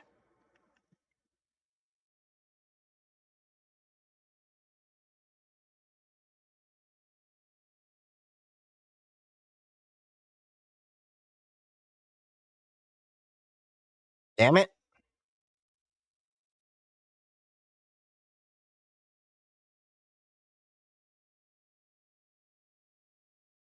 Ow.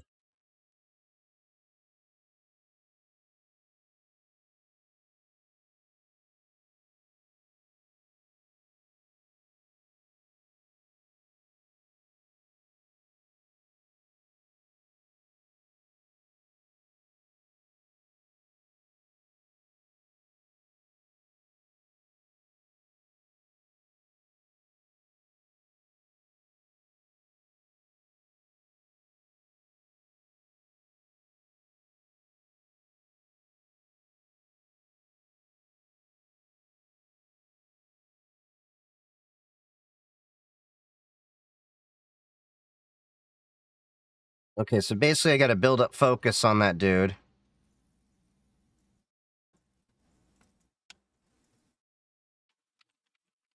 How the hell did I miss that?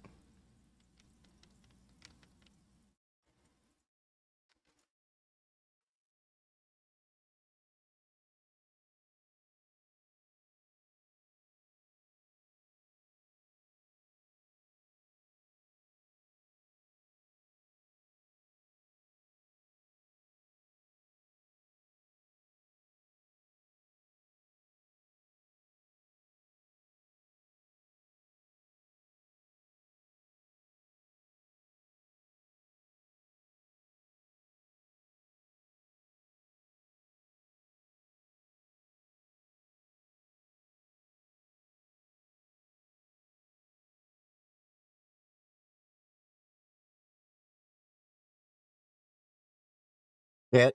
Lightning. Going. After me.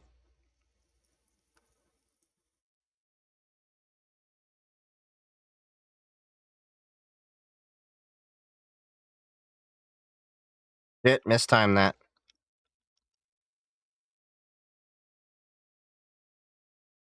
Come on, buddy.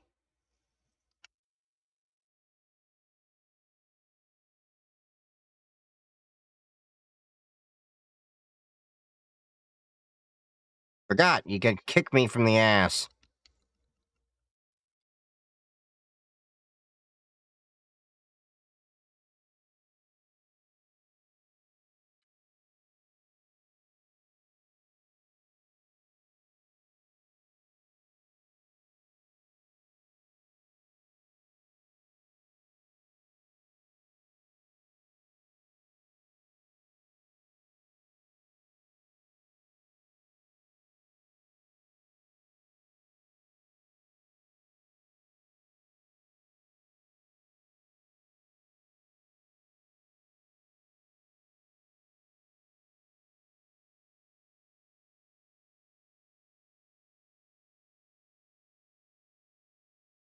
Shit.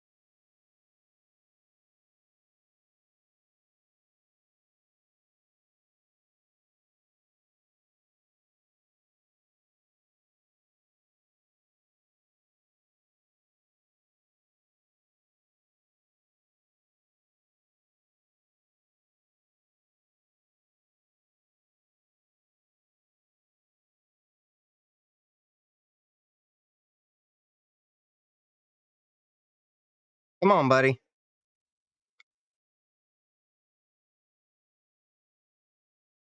Shit.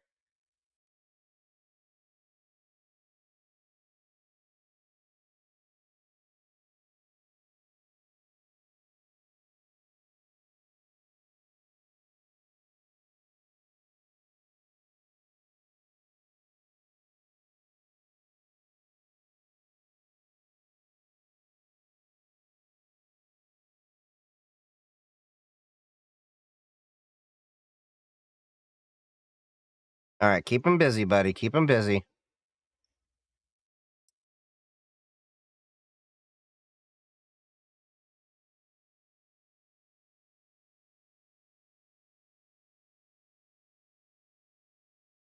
Okay, you do your little rampage thing.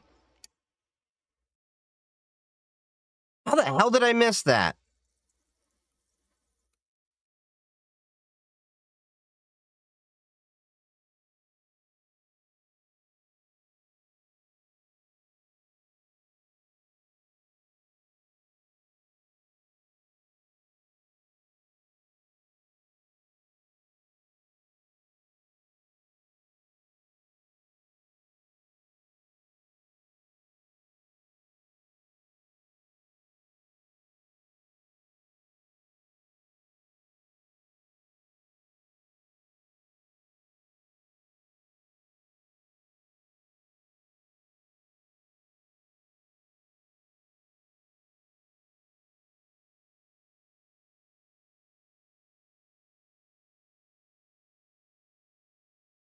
Shit. Wasted an immobilization.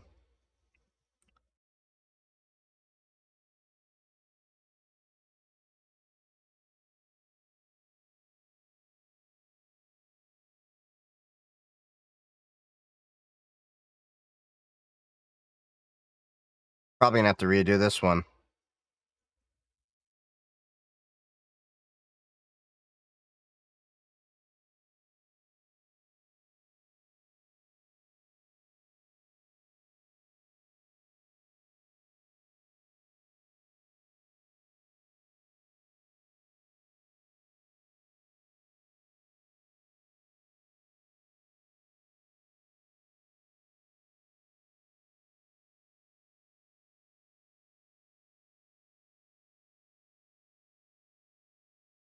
Shit.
What the hell?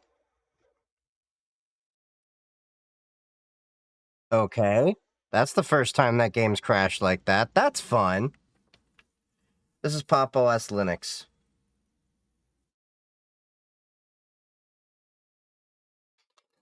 I've been playing this game for 42 hours, and that's the first time this game has crashed.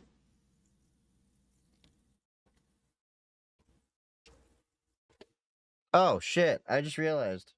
I was playing this entire time, and you didn't see it. I keep doing that.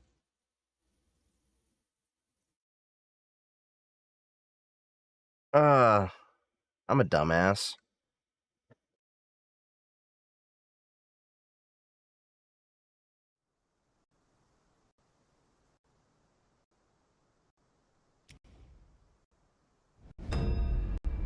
We'll keep continuing. Well, hopefully it had my, mind cause and everything in place.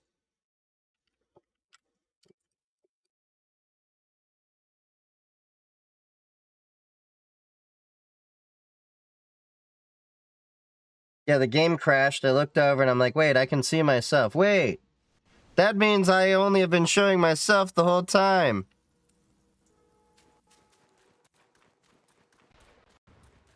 Alright, anyway, we're back. We're back.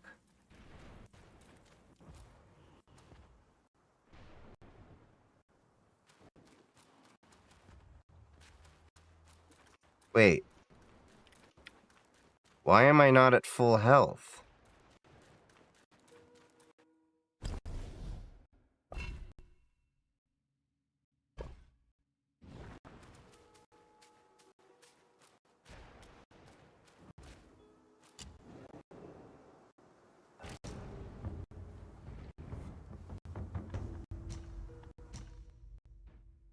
Let's see.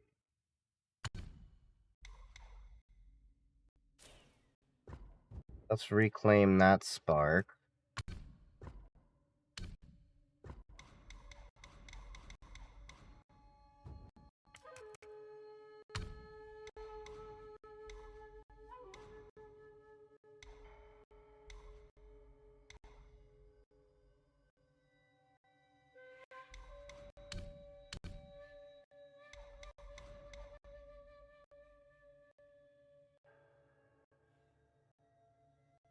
Hold up.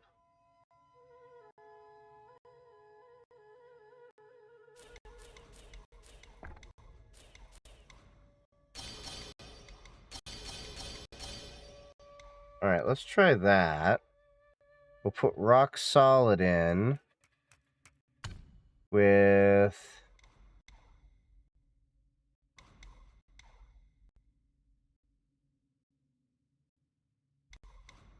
I feel like we can spend one more point.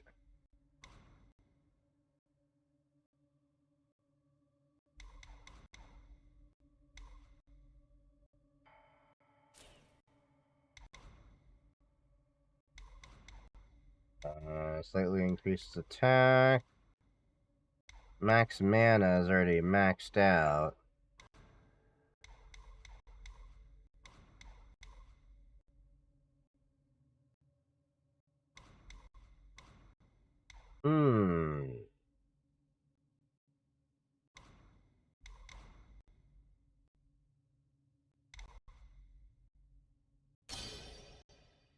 Put more defense on that. Alright. And then we're gonna set the spell for that to rock solid. We want an immobilize spell. Okay. Let's try this again.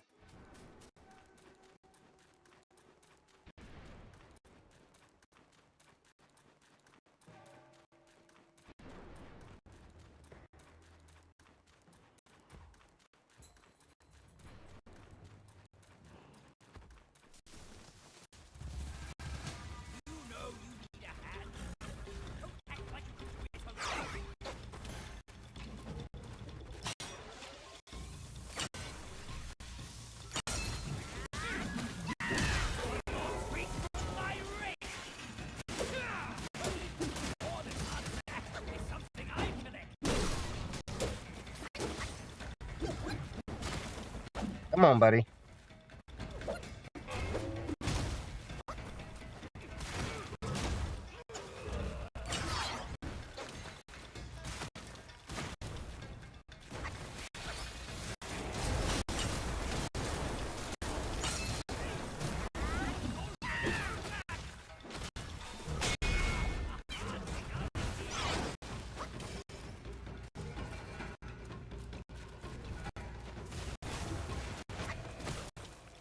Alright, rock solid seems to be doing okay for this.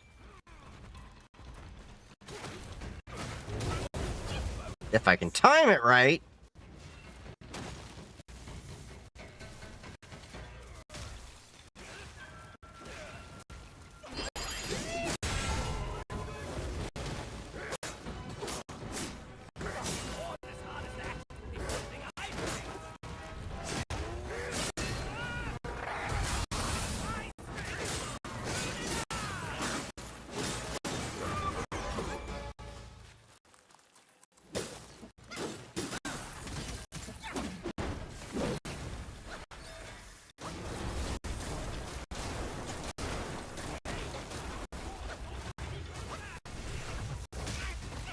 Cool. Forgot he can plow right through that.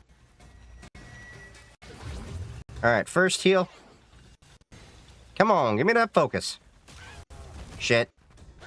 Oh yeah, I got rock solid. I forgot about that.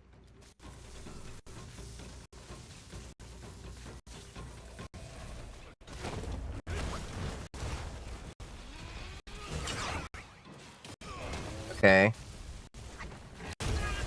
Shit! Got me before I could heal. Damn!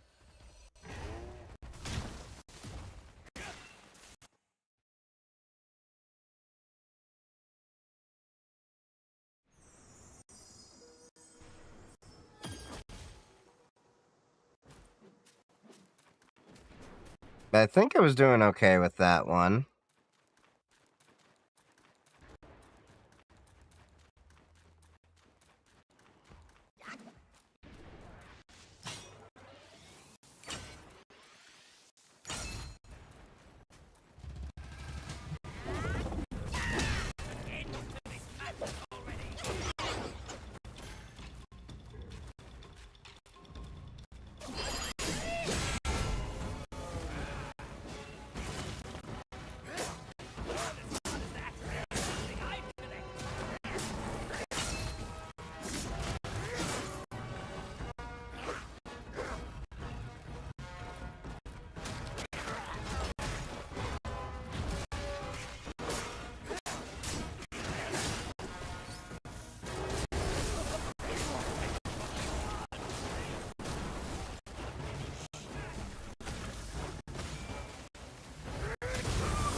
Yeah.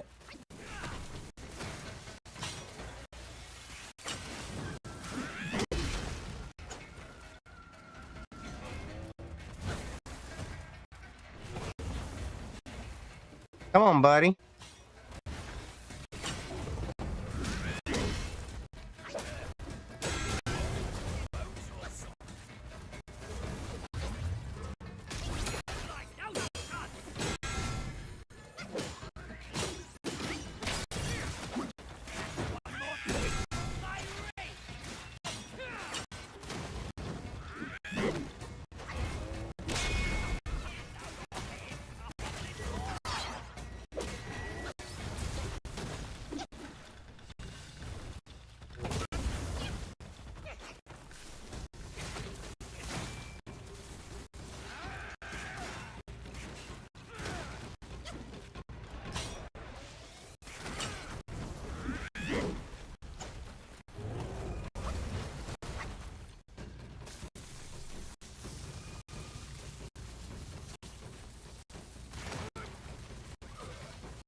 Okay, come on.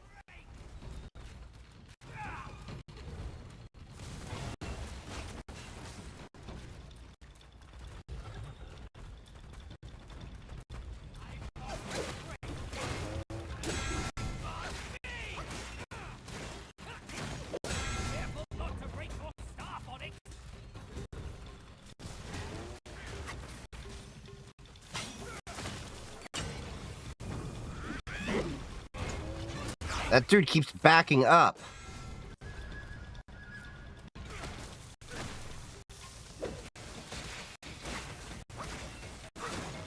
I keep forgetting he's got some shock damage that also happens there.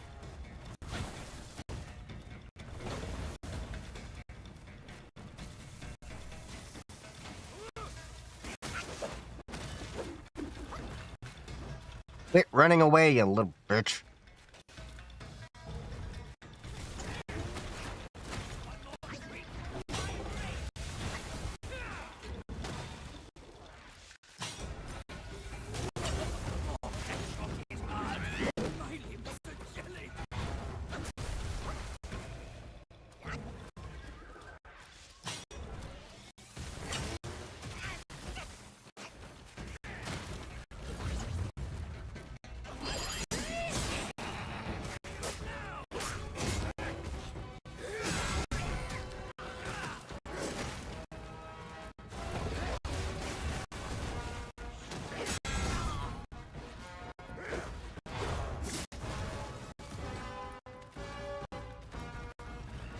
Get over here. Get over here!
Come on, buddy.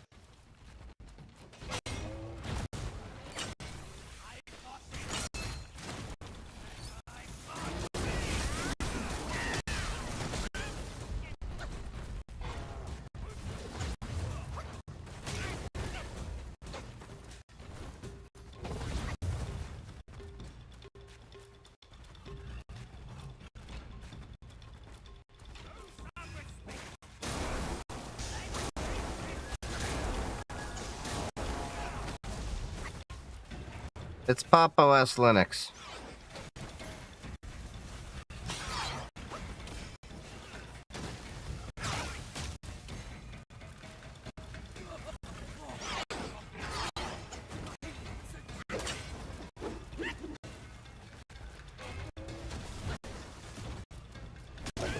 Shit.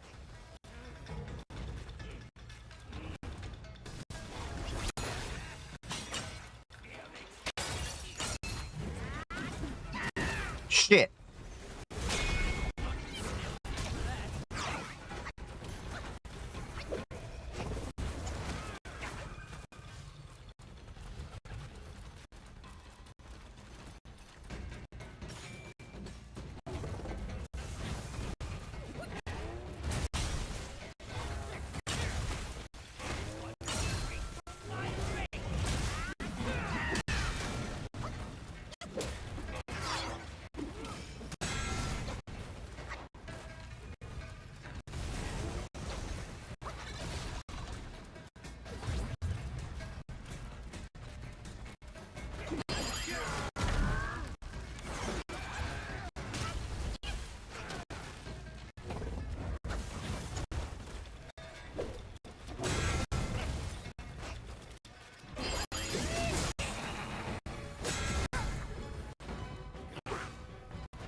Come on.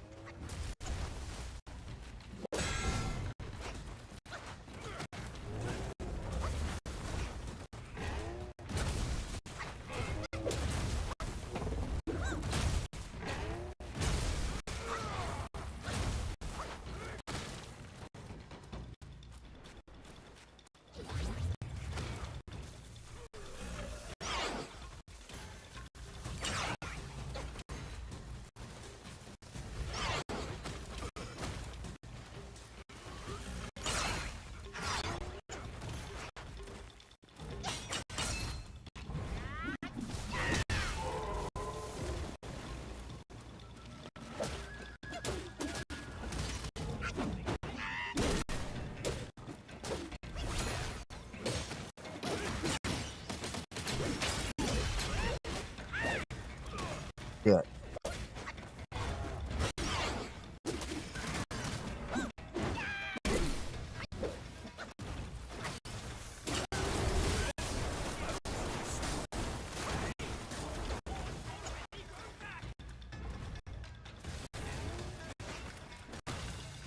Okay. Hopefully we got you. Come on, buddy. Shit.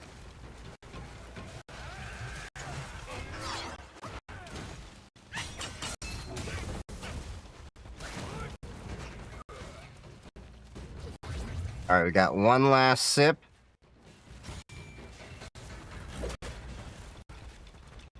Can we take you out with these tiny little hits?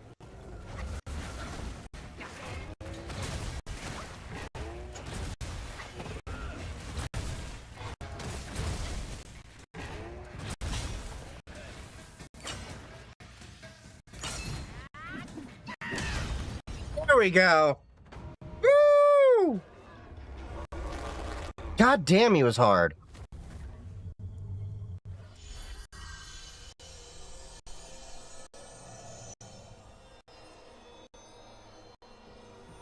I got a golden ticket.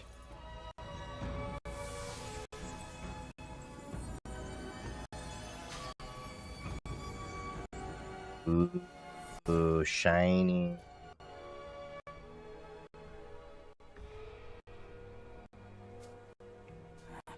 It can't be. Wukong's gold Zotzi armor.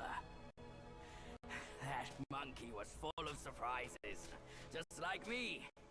He had his way to linger on, and his belongings, too. They're set on killing those mongrels of a court. For those of you that missed it during the ad break, I finally beat the Rhino. Well, these scum will take I got some golden armor I'll go find the other one. after beating the golden Rhino. So apparently he was a critical boss that I had to beat to get Wukong's golden armor. Golden Suitsi armor. Splendid, splendid. That's all it says. Yeah, a lot more defense. Okay.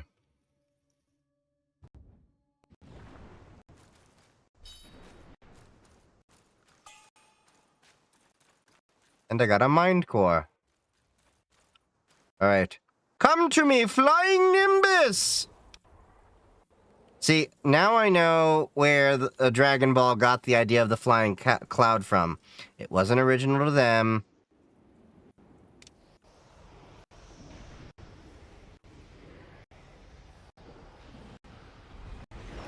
Long Baba.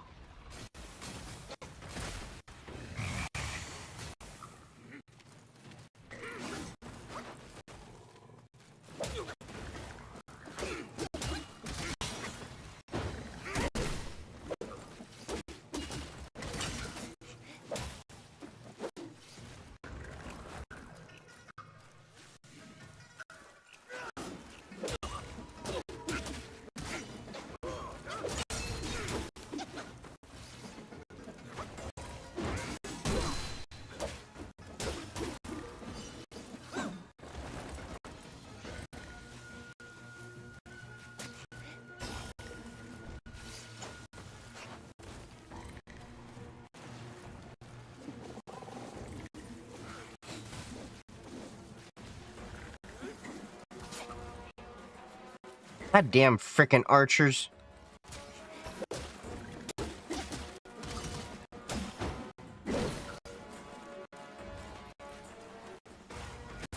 Just you and me, buddy. Come on.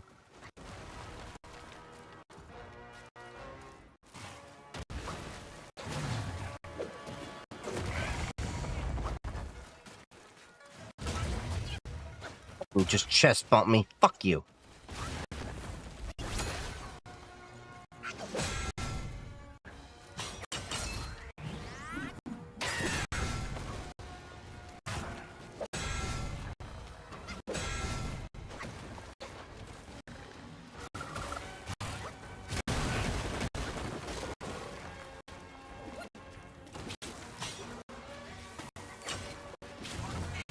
Oh shit. I forgot the frog bosses can do that, and I'm boned.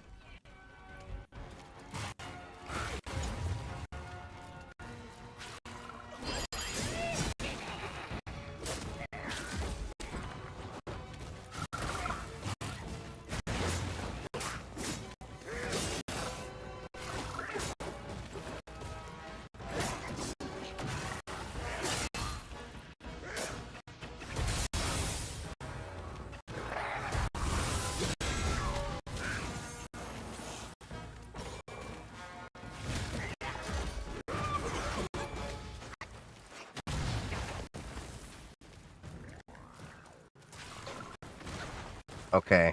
I gotta wait until his rock solid wears off.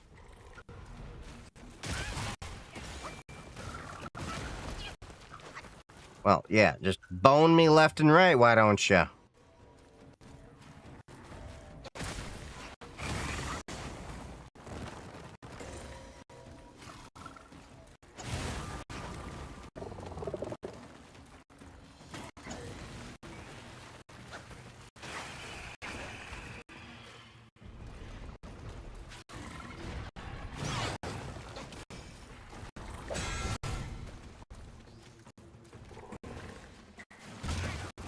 I forget it, just a frick.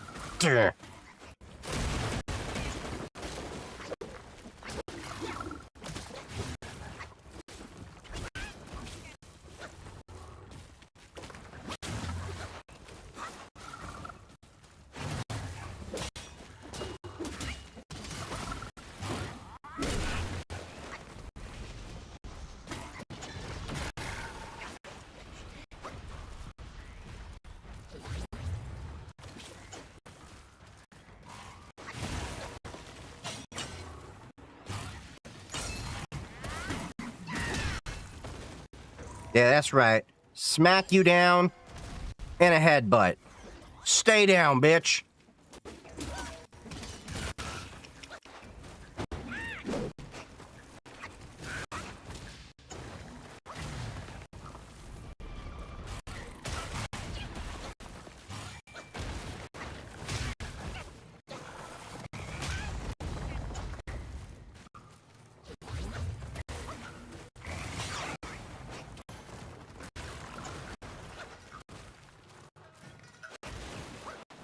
Did you know Mike who cheese raw? Wait, what?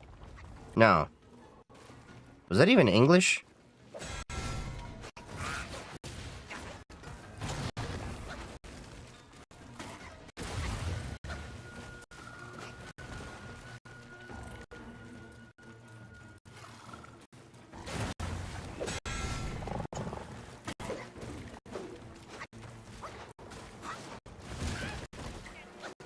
Mistime that.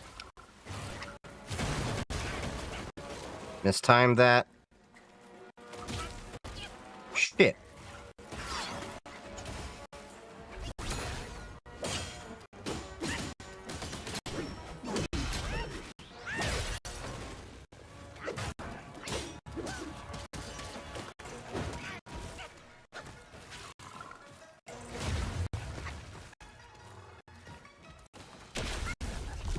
Shit.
Shit.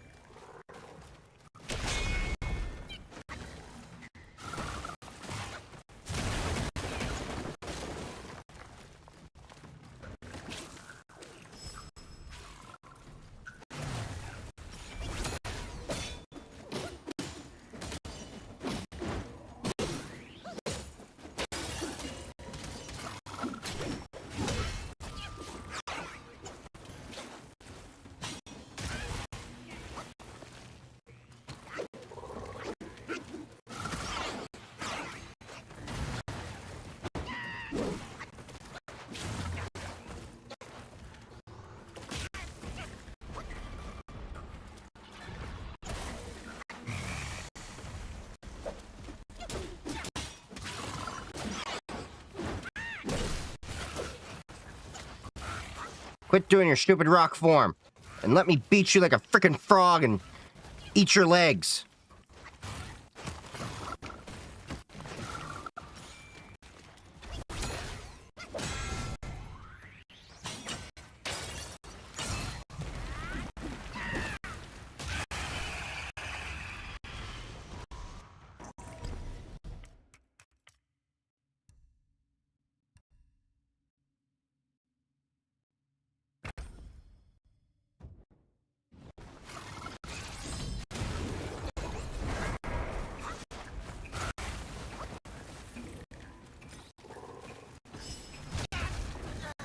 Damn it, that wasn't it.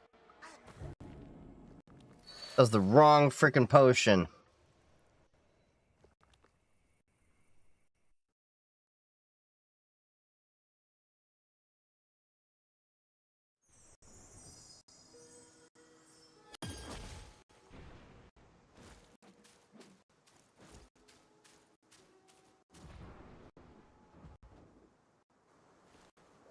Let's try that again.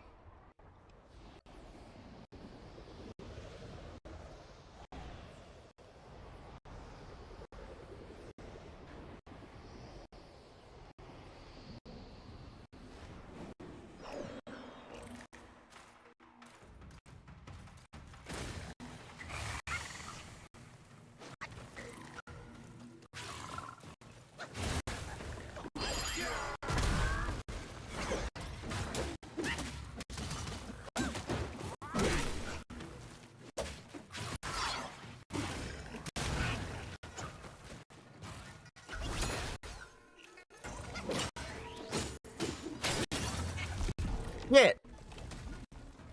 That was mistimed.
Ah.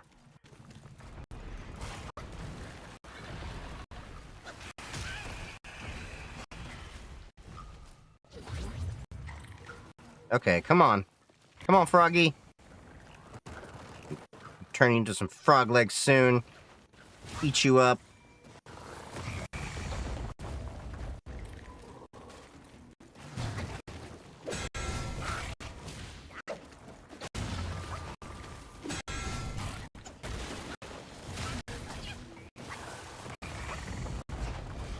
Come on.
Nice try.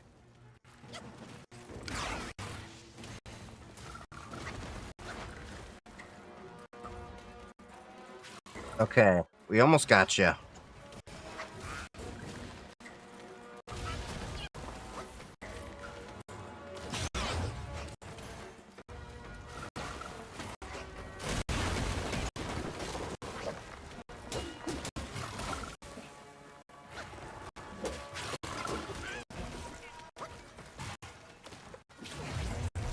Shit. At least I healed right before he got me.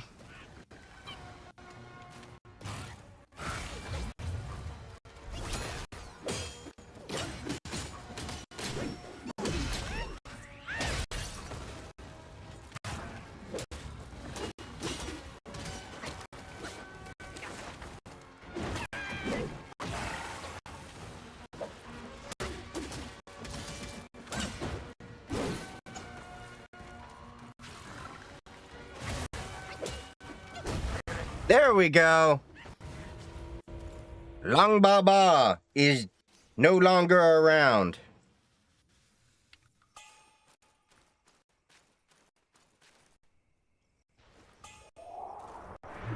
Lying Nimbus.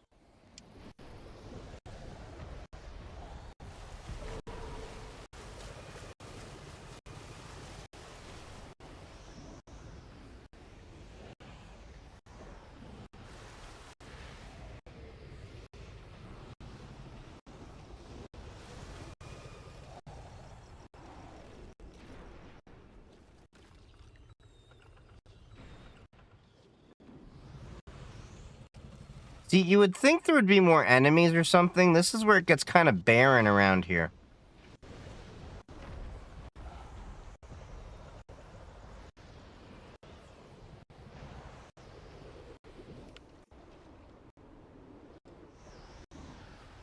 Alright, let's go back to heal.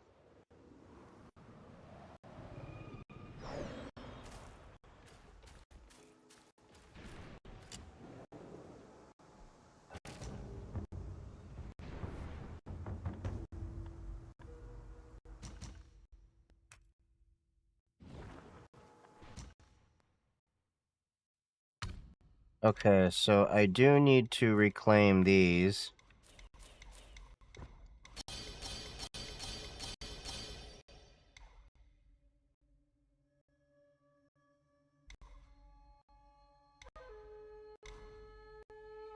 Extends the duration of Cloud Step.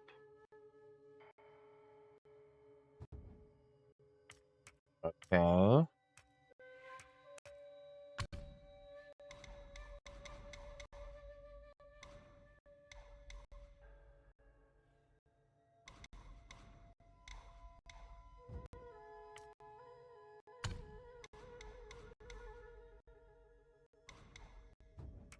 Alright, so what do I want to do?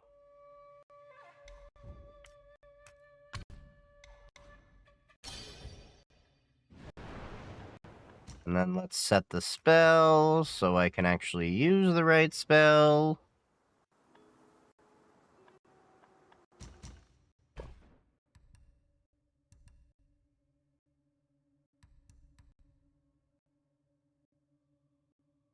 Cool.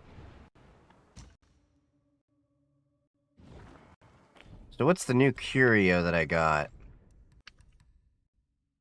Ignores the enemy's 4 Bane's resistance. Oh. That is nice.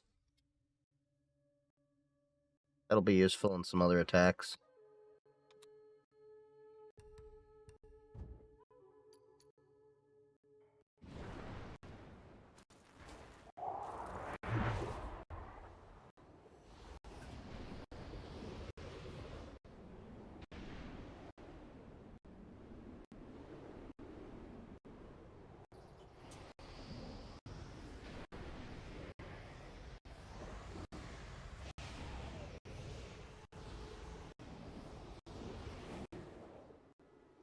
You know, you can explore a lot of this map, but it seems like a lot of it was designed, but there wasn't really that much thought put into, like, hey, maybe we want to explore and look around for an hour or two down here.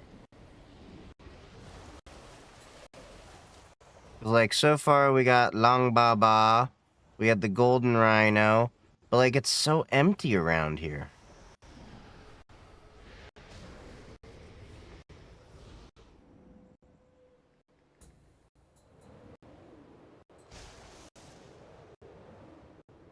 But this game is really pretty, I do have to admit that.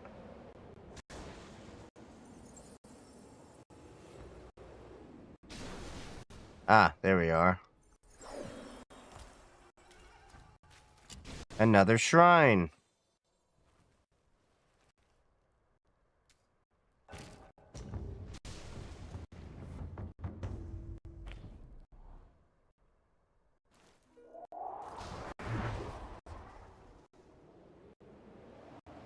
I feel like there's a boss battle around here. Yep.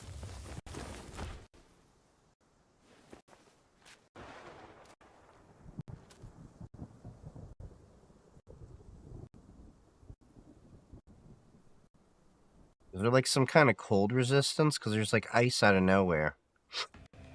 The frick kind of boss? It's an eagle with antlers? That's a deer? Yeah. He gonna be an icy boy.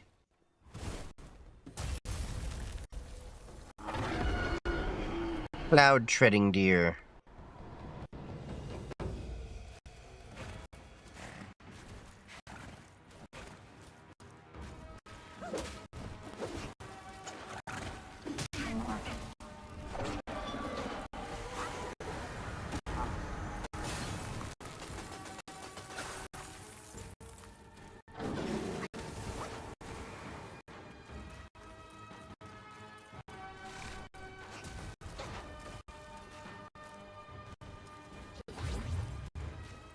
Oh, and okay. So I'm not gonna need shock quelling. I'm gonna need body warming.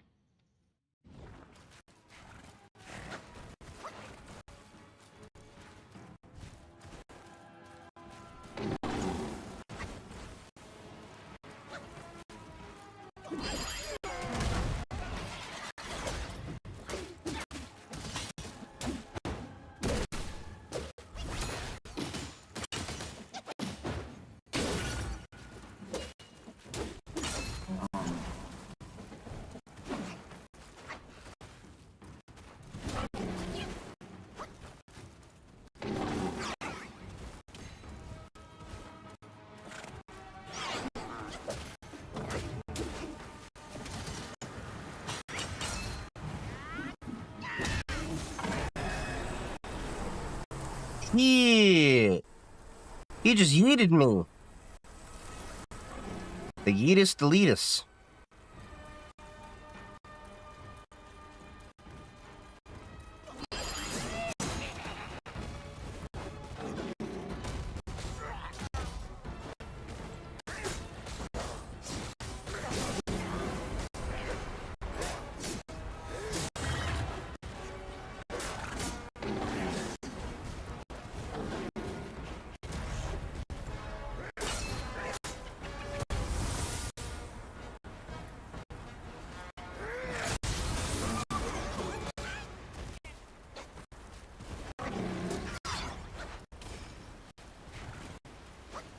Are we gonna have a snowball fight?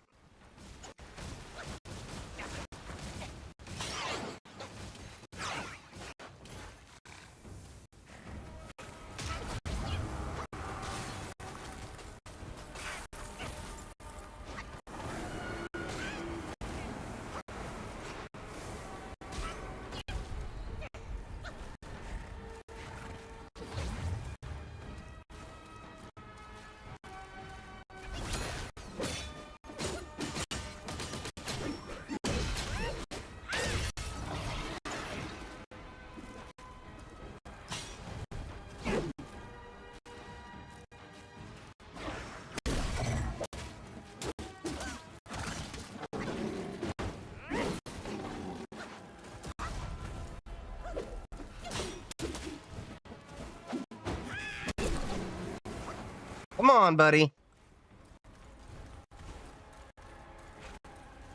Yeah, I know, fire, but I don't have that right now.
Holy shit! God damn it!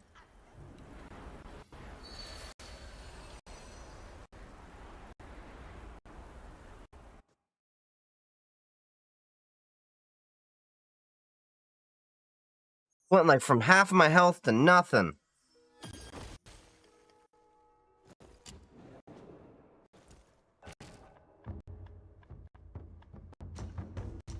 Alright, so we need to switch from... Wait, no, not the poison guy.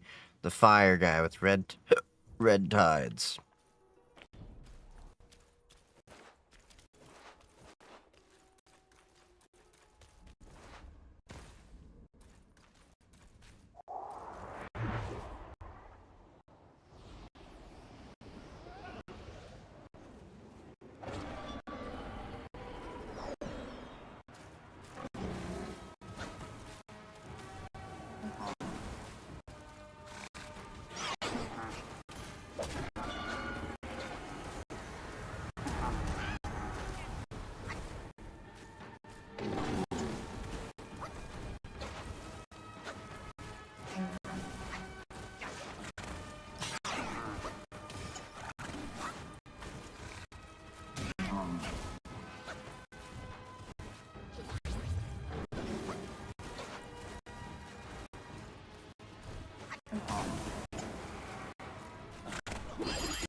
Yeeted my ass.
Okay, come on.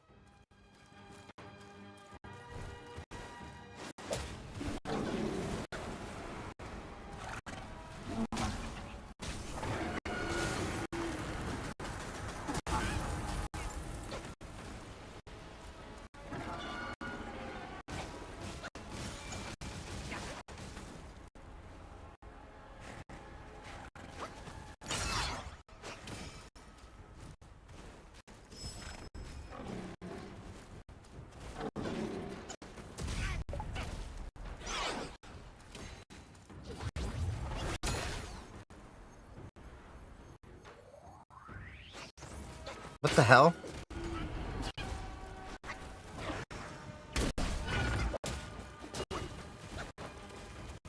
For some reason, I was like stunned.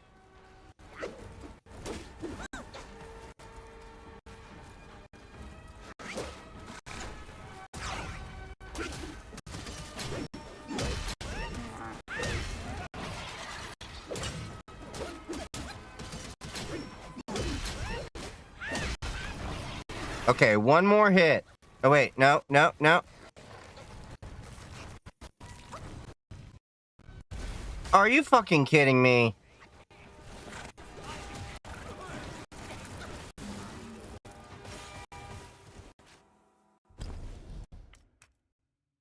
Now he's got the ability to...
That's going after the boar guy. Cool.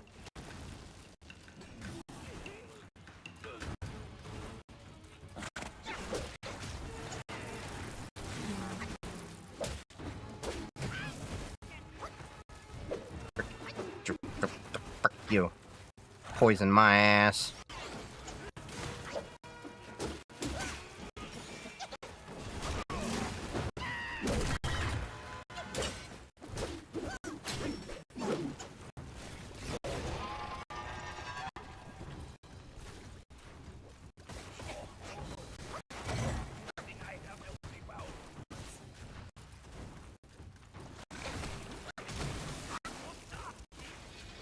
Frickin' thing just keeps springing blood. God damn it!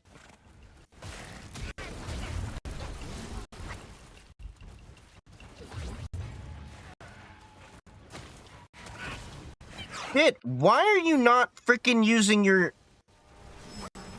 It sees me press the button, but it doesn't always react to the button.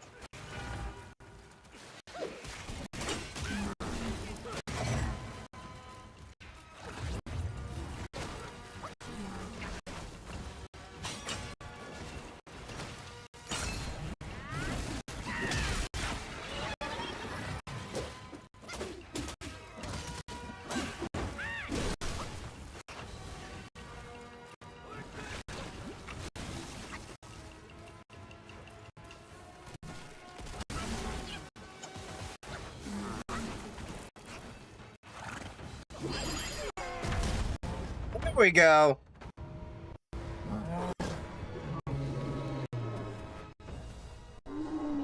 Step away! This time, the glory's mine!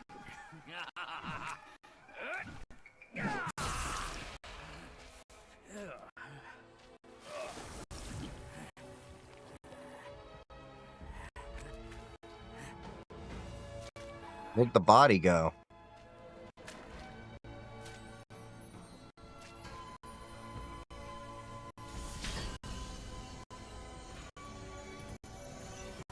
Oh, I guess we're slowly getting Wukong's old armor. Fine then, fine. With you monkeys around, I'm always toiling away for nothing. Kid, when you step up one day, try not to forget your Uncle Bajir. All I got from Wukong were the nasty jobs. You should do better than that. We're done here. Time to move on.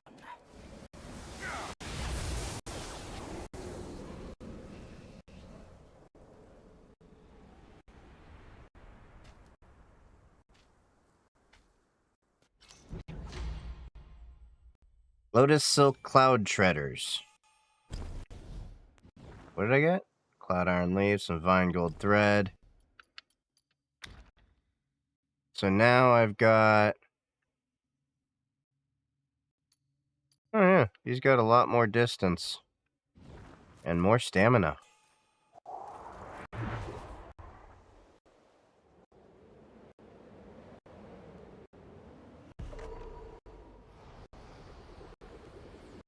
I got my flying Nimbus.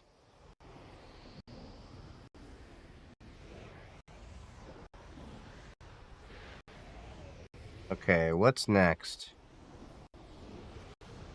See, I wish they'd actually point you in the right direction of where you need to go next, because now I'm just, like, flying around aimlessly.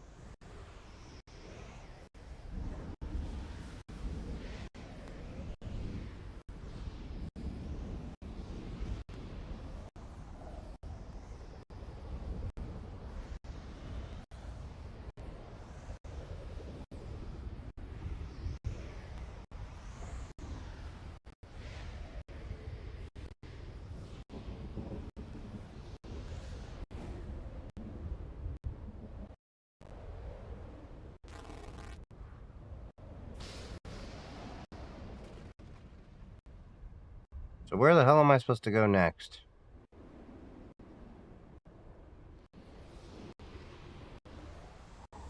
So obviously it won't ascend high enough into the clouds.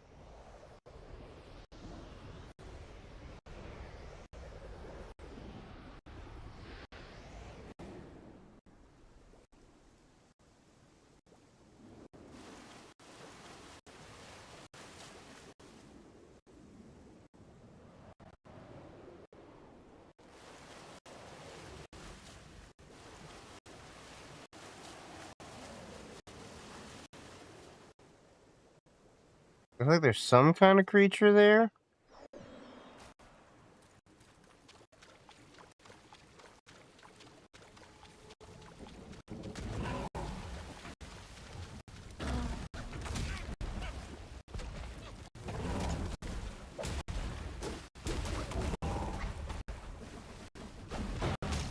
Not really a boss, just a regular enemy.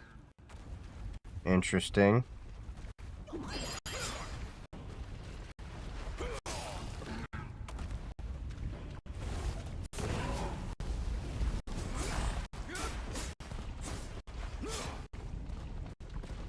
Yeah, it looks like a hippo. But like a earthly hippo.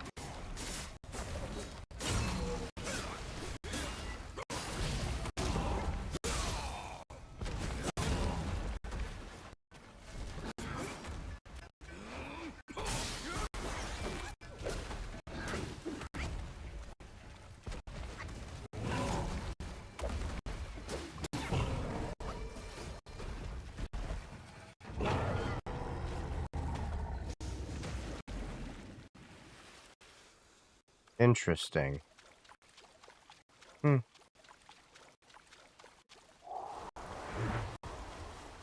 Don't know.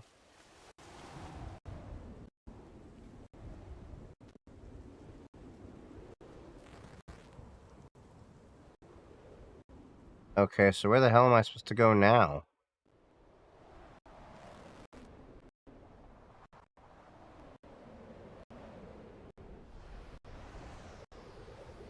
Dashing through the clouds, wandering aimlessly.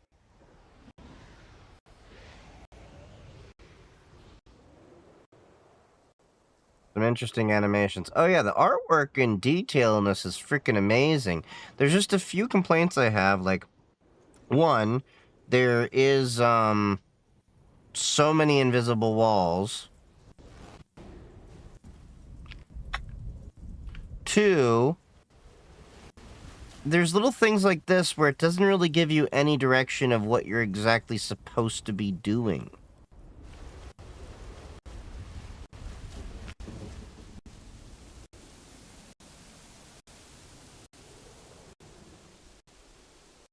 Like, the waterfall goes higher than this.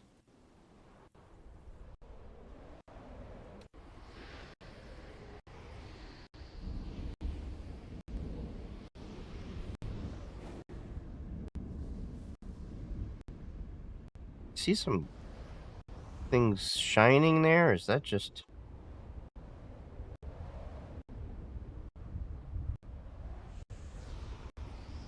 Nope. that's just the leaves.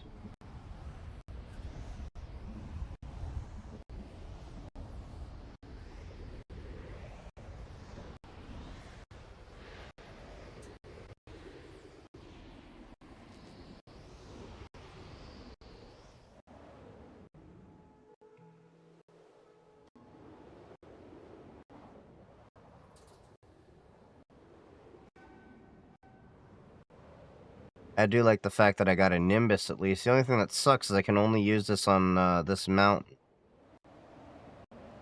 Might have to Google a walkthrough. That's possible. So far we've gotten, looks like, one optional boss. Oh, that's really neat. The animations are really nice. I mean, the physics. Like,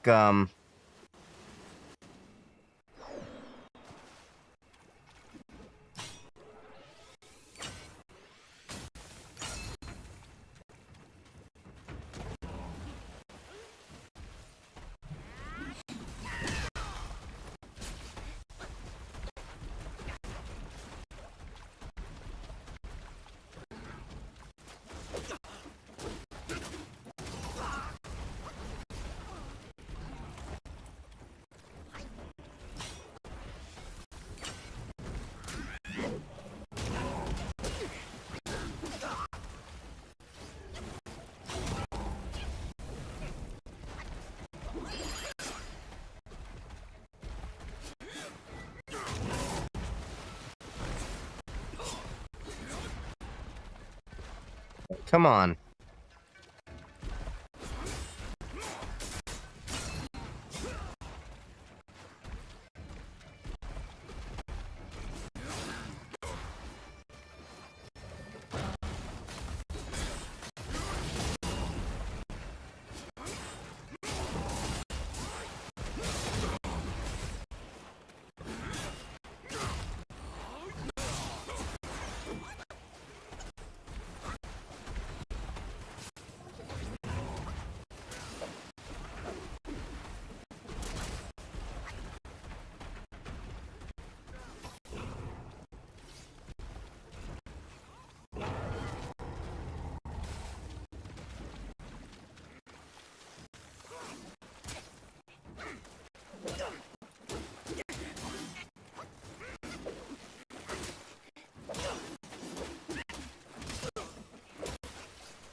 Alright, come on, boys.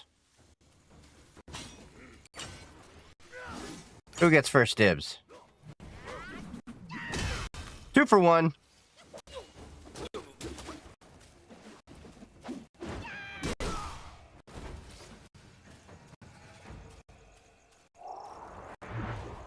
Woo!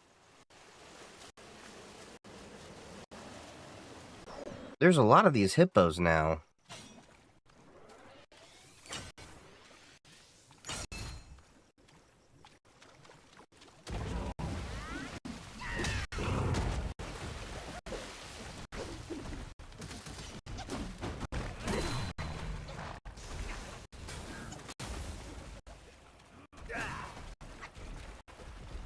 Aw, did you all want to come for me?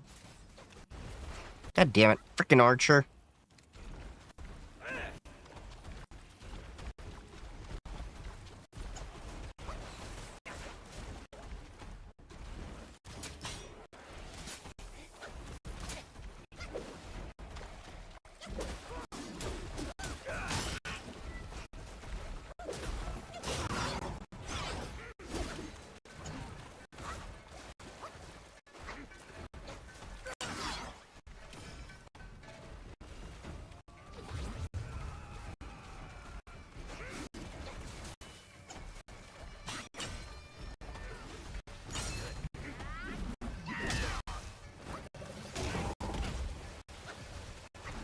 See, I just wanted to go after the hippo. But, I mean, y'all can do that.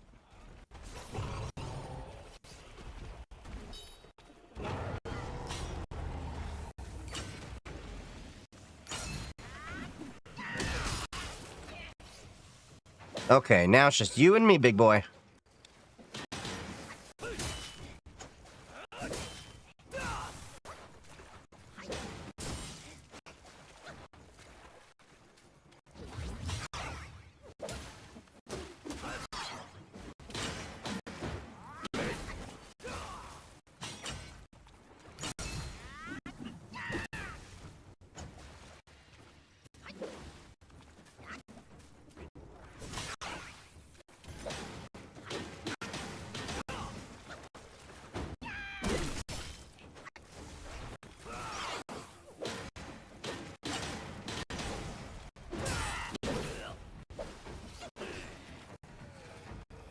Bye-bye.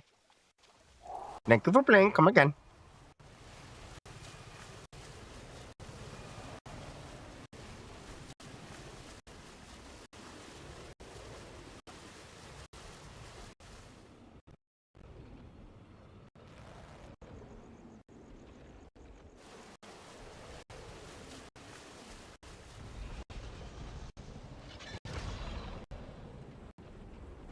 Okay, I hear something up that way.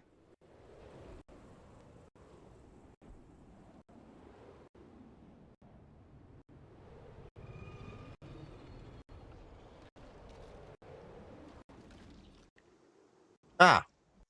Yeah, there's something that way. Alright. Let's go heal.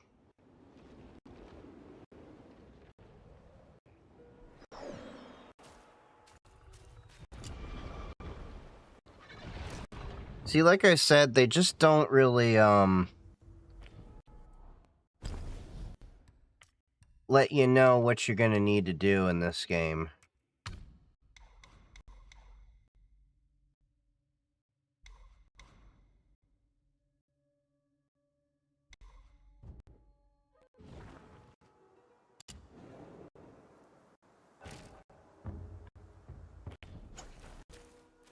Alright.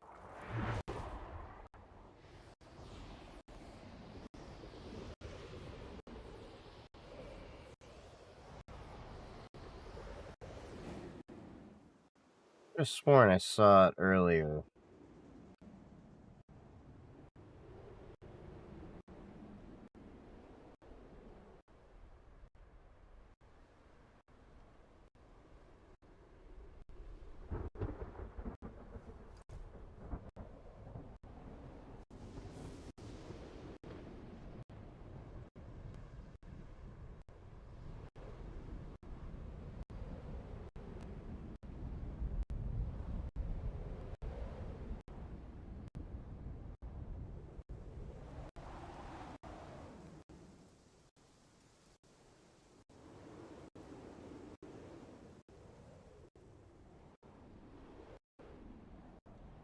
I saw something, I just lost my direction of where I needed to go.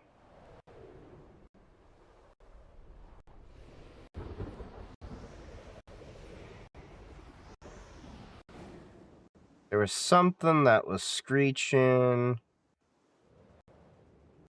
After cleaning up a wiki page I made for a game to get control support and not the main wiki, and yeah, once in a while I've done wiki things. I remember a while ago I used to do wikis for,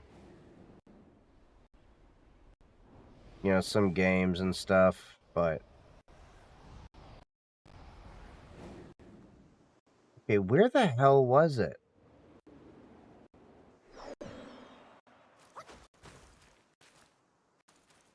Oh, did I really just get jump damage from that?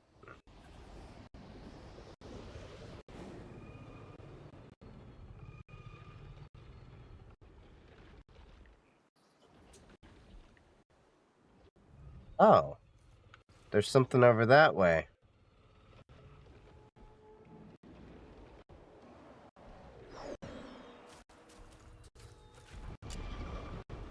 See, I hear those screeches. Just want to make sure I'm at max health.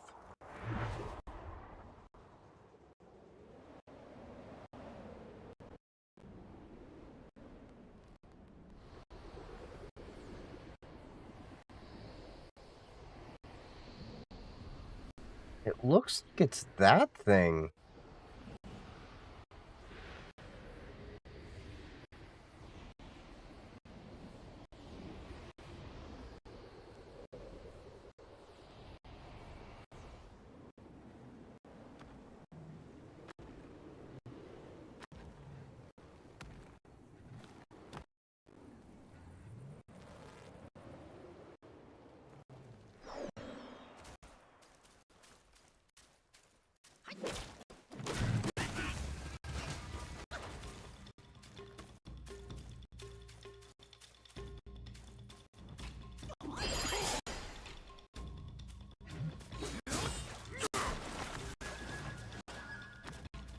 That guy looks so unfazed by me.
I can't do a charged heavy attack on him.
Okay, come on.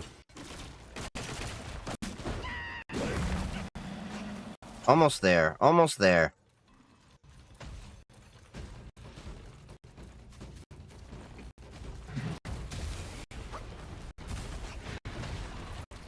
Hey, Brock.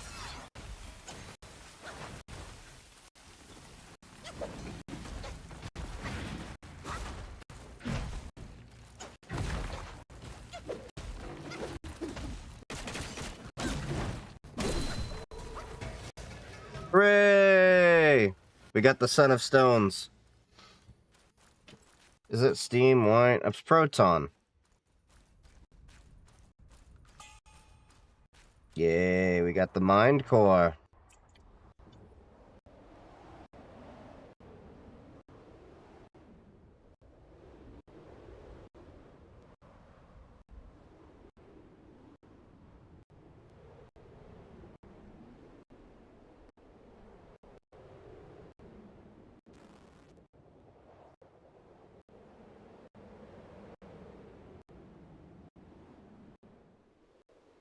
Little piggies.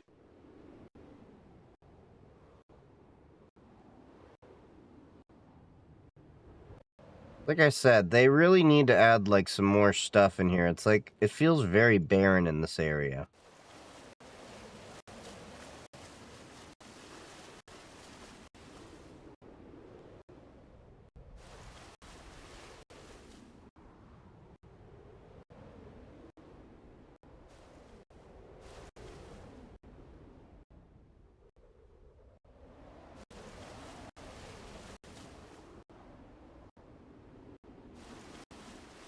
They're not even really plants to take.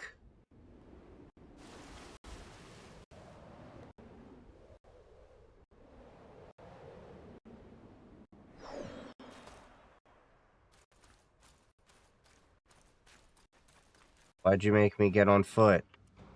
The Water Curtain Cave.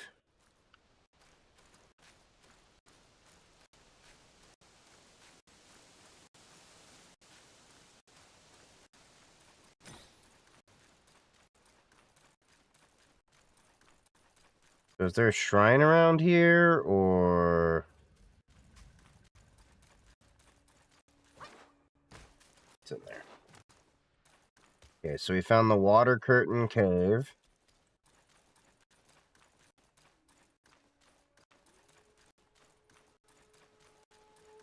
I wonder why the cloud just, like, stops working here. Like, it makes no logical sense why the cloud would be like, yeah, we're not going any further.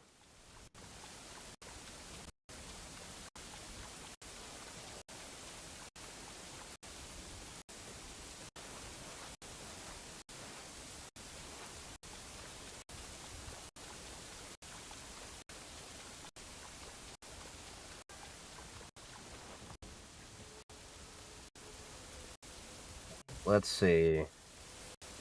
And we're climbing. We're climbing. We're climbing some more.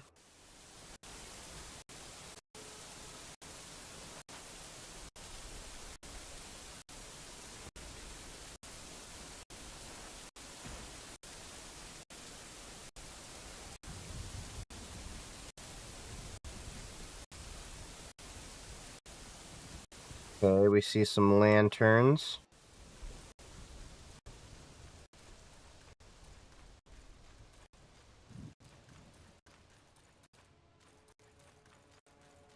See, the thing about lanterns, that it implies, like, other people are going around lighting things. So it's kind of weird that you have, like, lanterns just oddly placed when nobody's there. I don't know. That's just always been something that's, like, been interesting to me.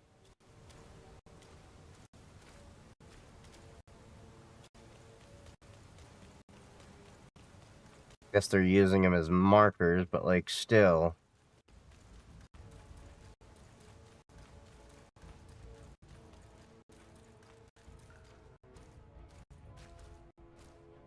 Okay, so what's this?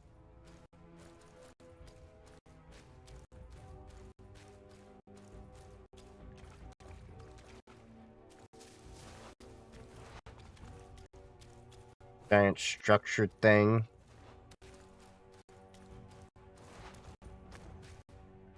There's like a throne there.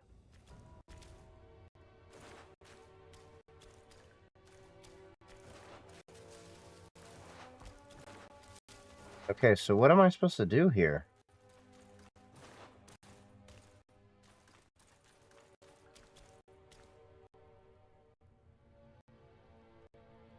Let's see.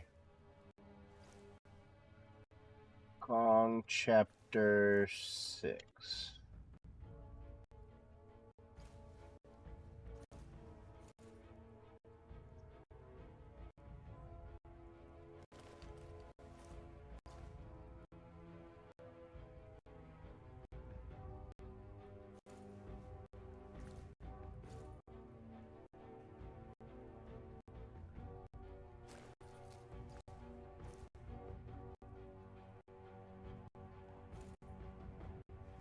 Alright, let's see.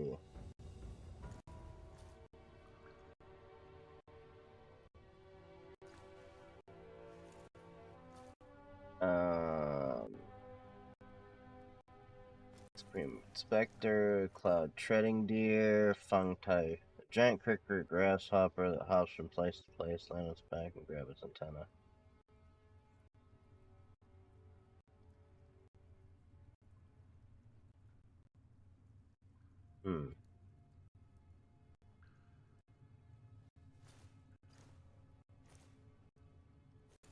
Oh, apparently I'm in the curtain cave way before I'm supposed to be. That's lovely.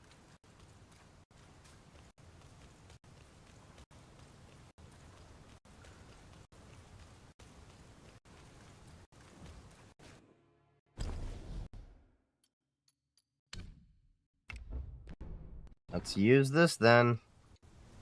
Get back to my last shrine.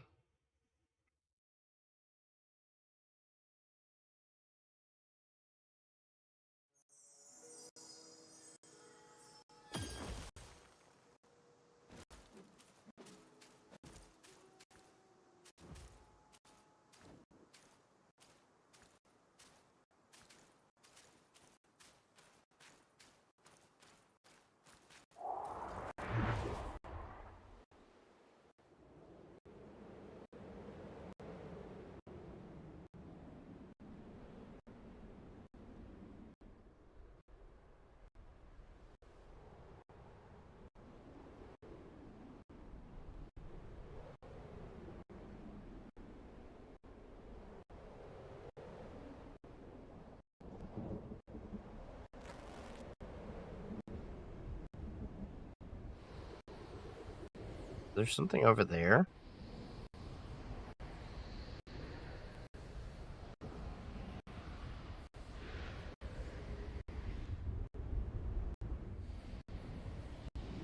I see some antennae. Because apparently there's some giant grasshopper that we're supposed to beat.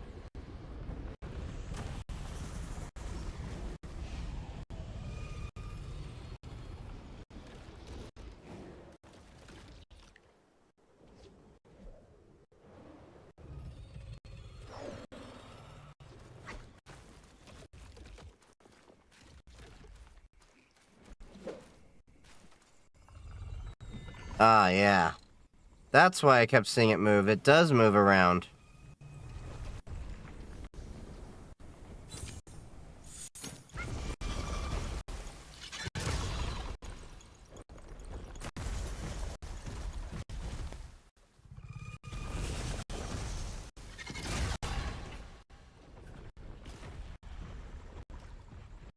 Ah, okay. So let's do that again.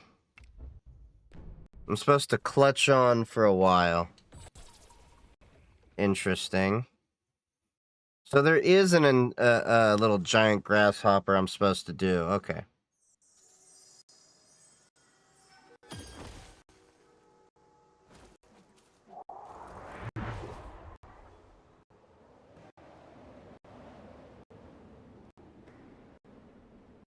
Like, I could have sworn he was over there, but apparently this one boss does move around.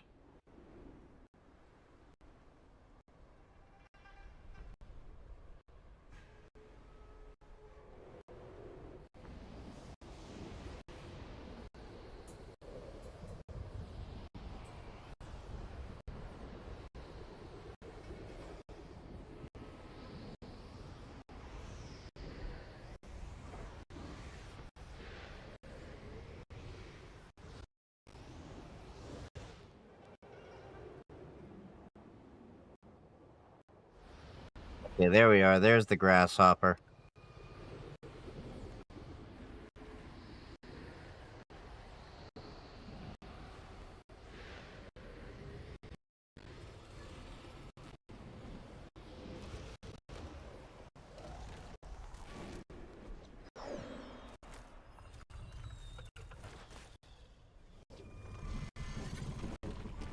One grasshopper. Grasshopper, gonna make my ass hopper.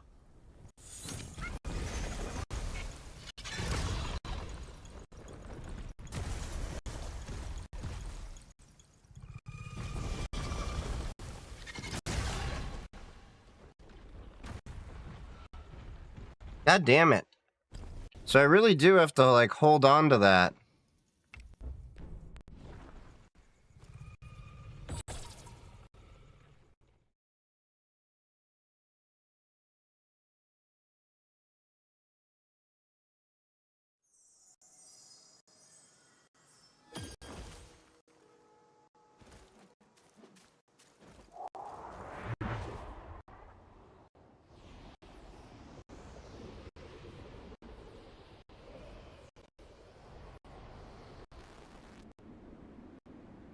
Okay, there he is. I just saw him fall off the cliff. Wax on, wax off.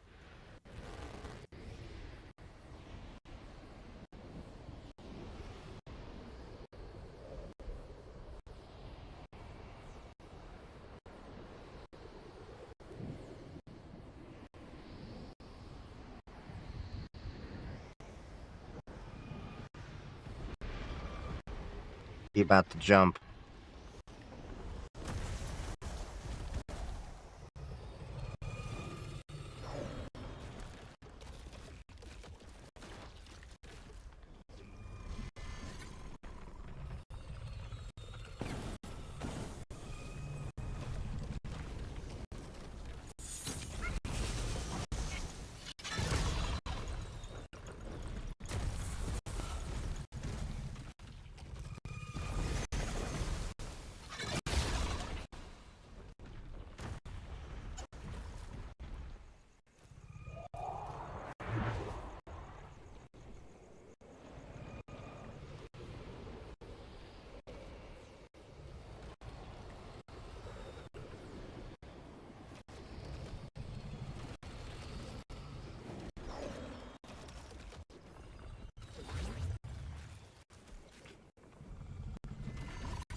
Oh, it's a stamina check.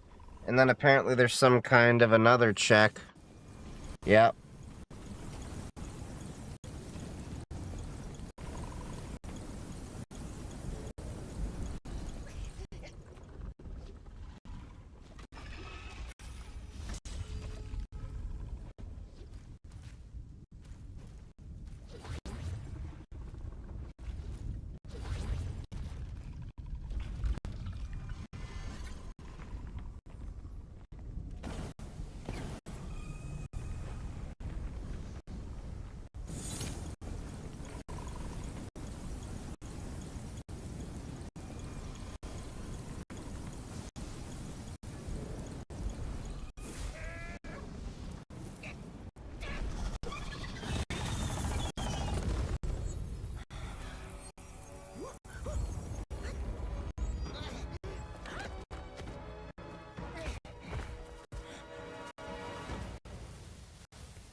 Interesting.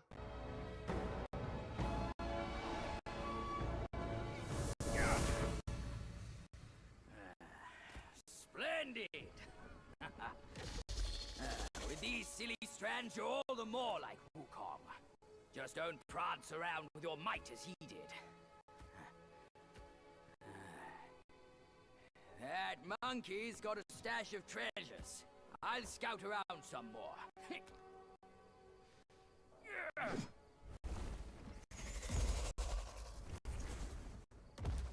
He's gonna ride the grasshopper.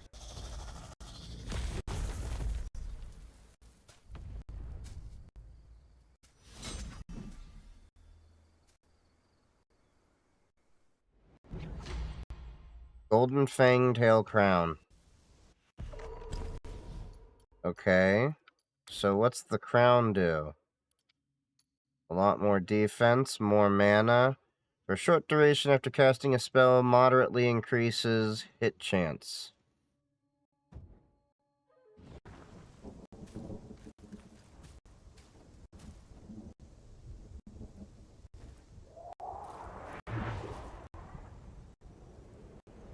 I'm starting to look like a golden boy.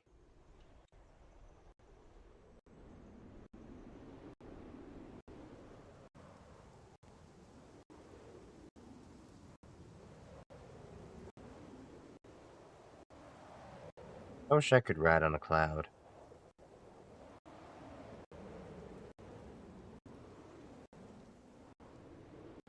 See, there are a few animals and stuff here, which is kind of interesting.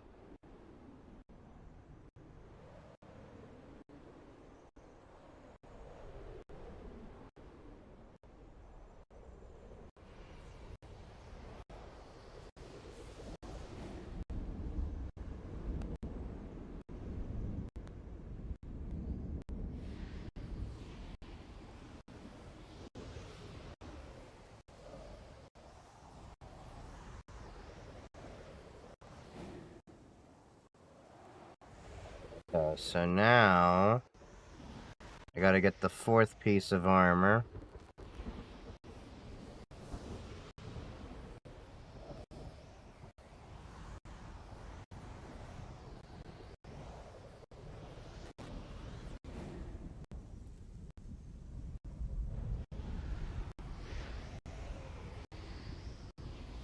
Where's the 4th piece of armor? And then apparently the last is the staff.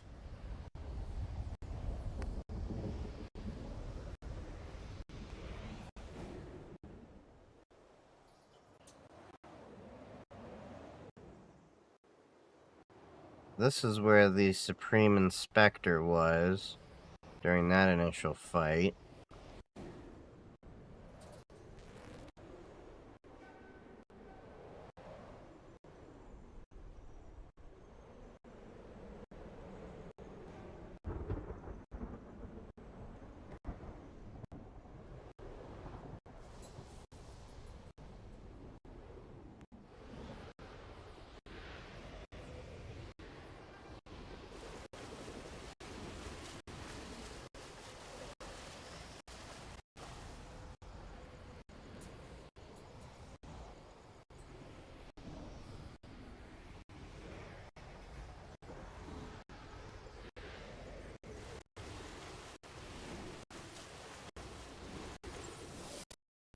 Aha!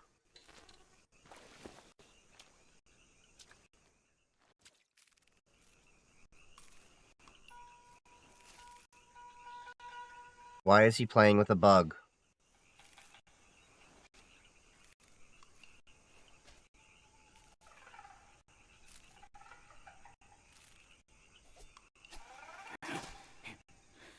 Okay. What's with the mantis, buddy?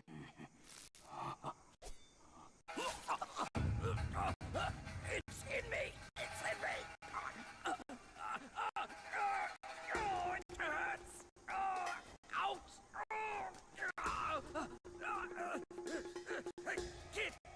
Kid! Help me out here! This is a tough swallow!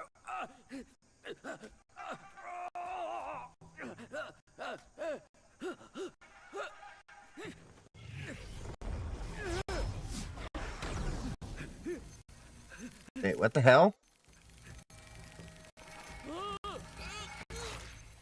Am I gonna be fighting inside of him?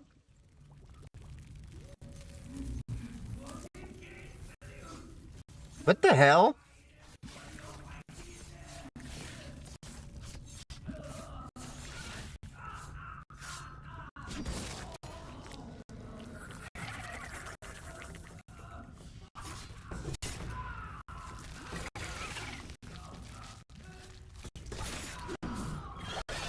Emerald armed mantis.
Hey. Baiju, I am inside you. That rhymes.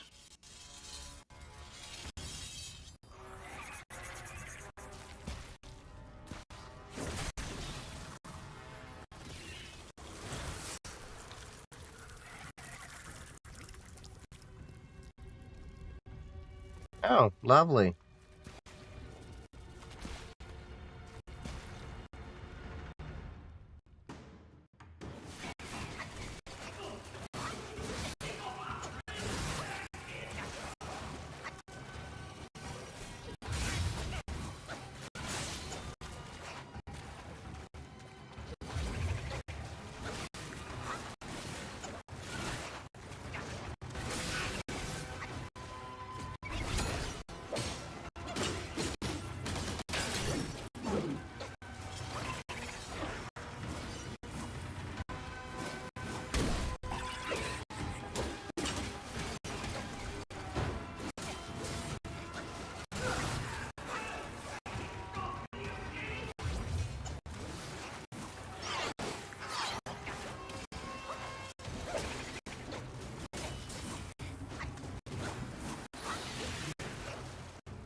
Cool.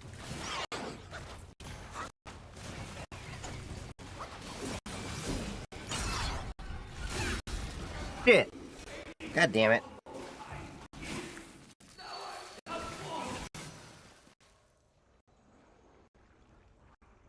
Well, why'd you let the fucking bug get inside you? God damn it.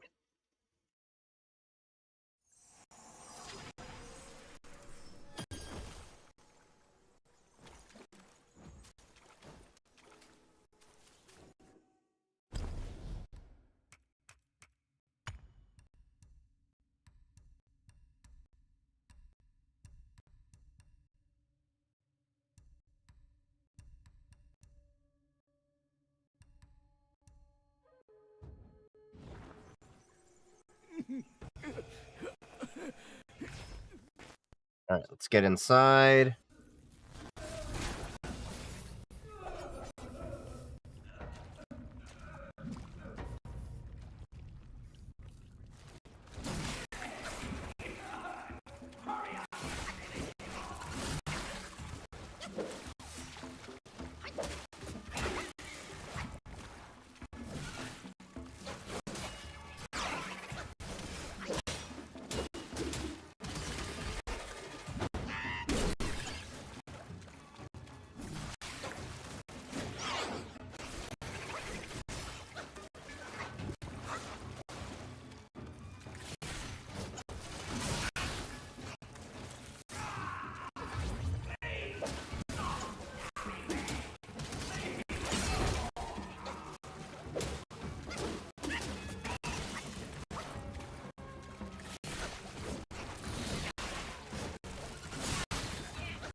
Quit moving.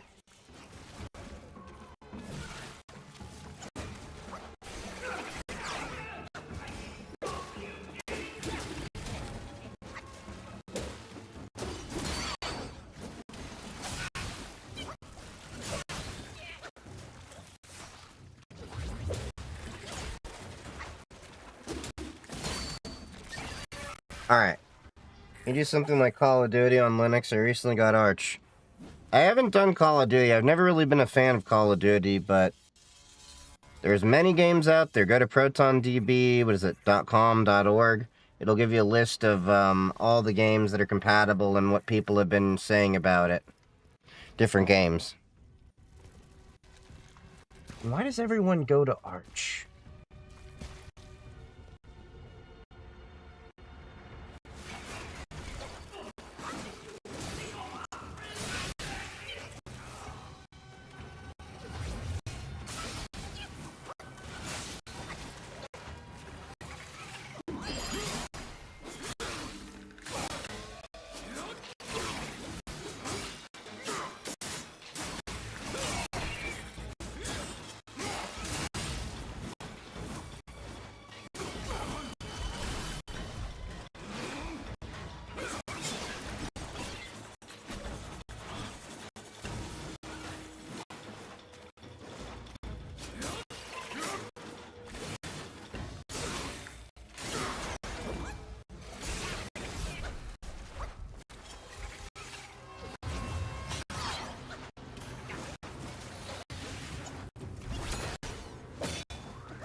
This is Black Myth Wukong.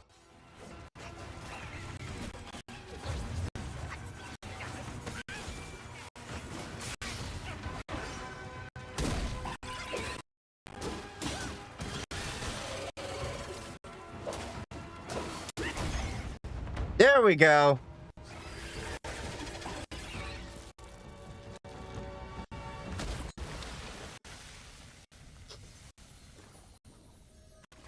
Yeah, not all games will have an anti-cheat that works with Linux, and that's more of a developer issue. But the more Linux users that end up using Linux to game, the more likely developers are to be developing for Linux. We're close to 5% of all computers overall for desktops. About 90 some odd percent for servers. Saving my rump. My belly's not too vile, is it? I'm not a meat eater after all. Like some dual booting with dual I hope drives. it didn't repulse you. Well, you fetched What do you mean when Windows library through Linux? That's literally what Wine and Proton does. Wine is not an emulator, but Curtain cave. the problem is kernel level anti-cheat. The problem is kernel level anti-cheat is a can of worms and a piece of shit software we should have never opened because it has a lot of other problems with it.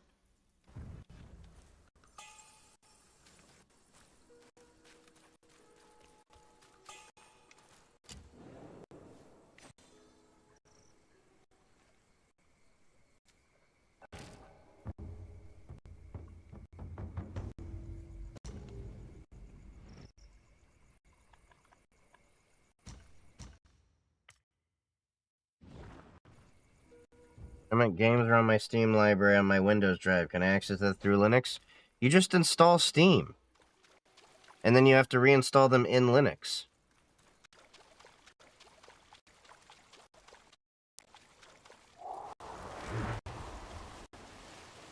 Flying Nimbus!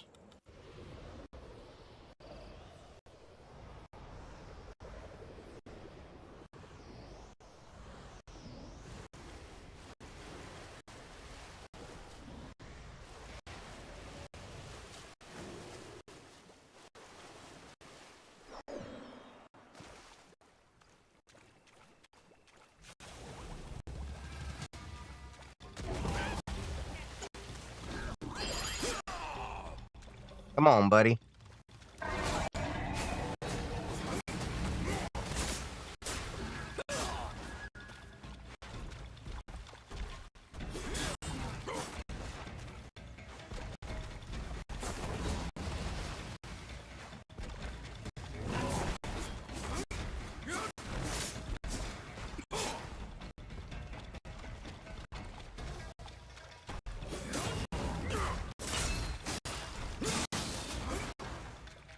Now you're on fire.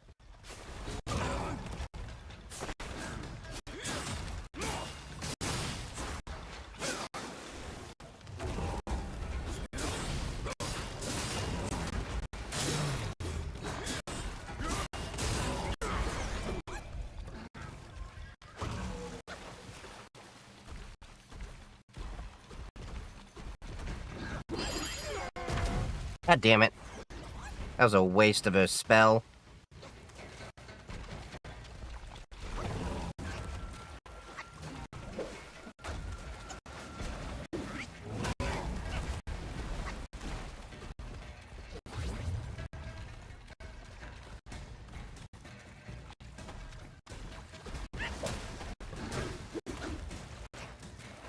Come on, buddy.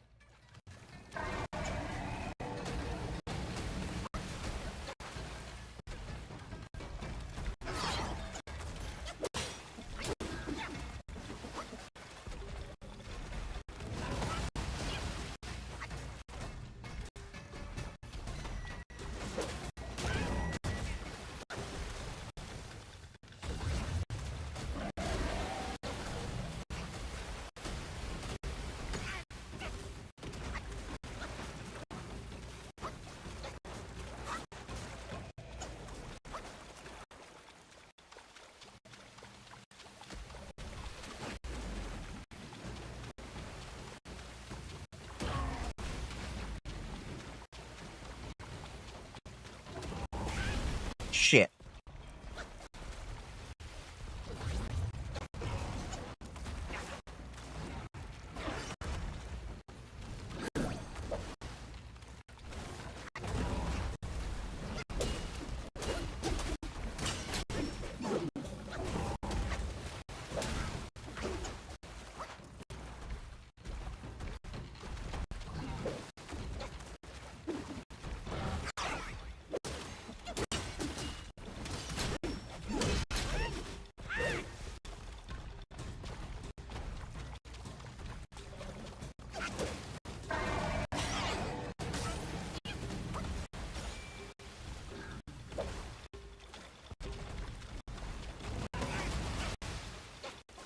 Come on.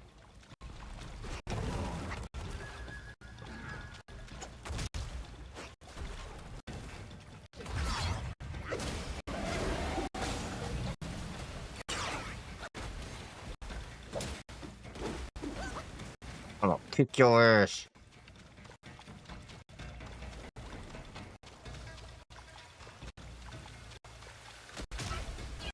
Shit. Haha! Go after my clone!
Oh, come on!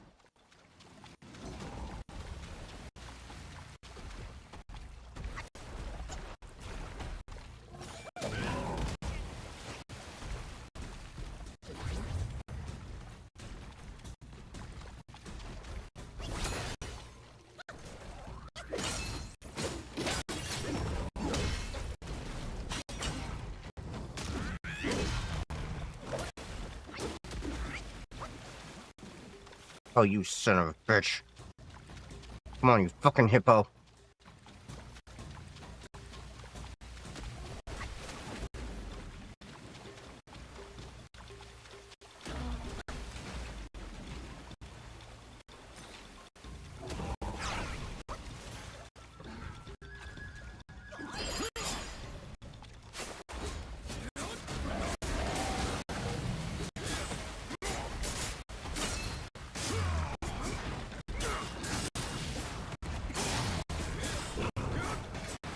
There we go.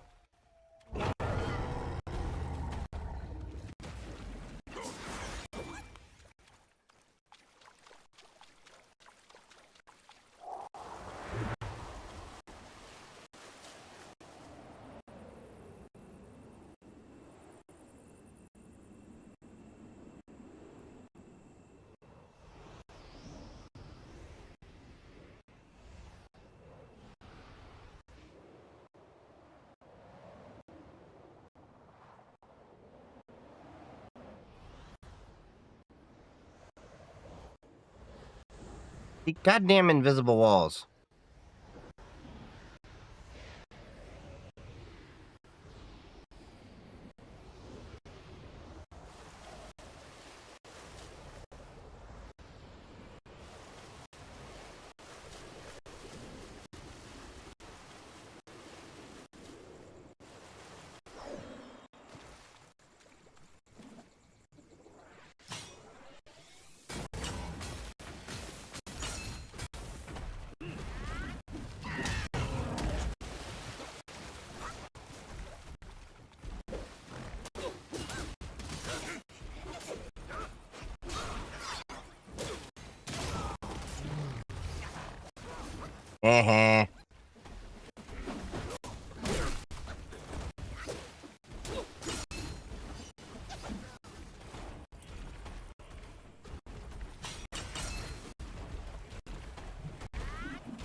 Now get out of my way so I can kill the freaking hippopotamus.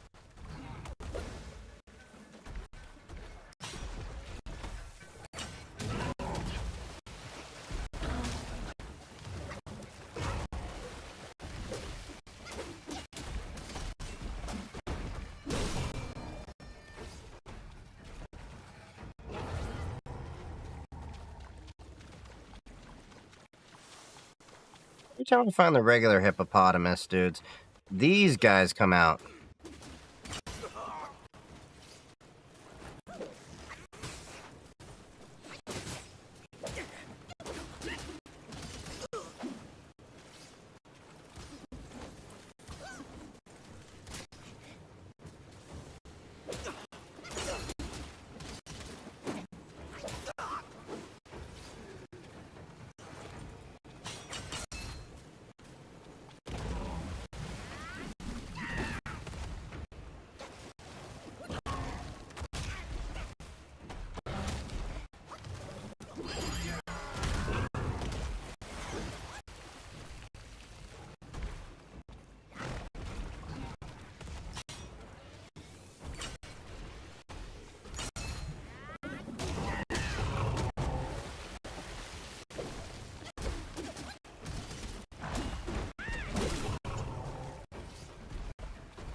Okay, cool. So we got that. I think the shrine, yep, the shrine's right there. Okay. Well, I think that's pretty much it for the night. It's a great little game for everyone, I think. I love this game. we're definitely going to be playing it some more, and I think we're, like, getting very close to the ending here. I was actually really surprised how much, content is in this game. We're already in, like, 40-plus hours. What are we at? Yeah, 44.2 hours so far. It's a really great game. We're going to be playing it some more. Make sure that you join me on the Discord and the Matrix and everything like that. The links are in the description and bio as well if you are in YouTube and TikTok. And, of course, commands here. And if you are in Twitch, make sure to check out the TikTok, the Mastodon, the YouTube, the Blue Sky, the Threads. Yeah, I'm kind of everywhere. Got Pixel Fed, all that. We're just not on Twitter. But I will see you all later. Make sure to join the Discord, join the Matrix. I love y'all, and I will see you next stream, which should be Tuesday, I believe. Yeah, Tuesday's next stream. And then stick around for the raid if you're over on Twitch. Otherwise, I'll see you around. And don't forget to check out the videos on YouTube and stuff I've been putting out. See you later.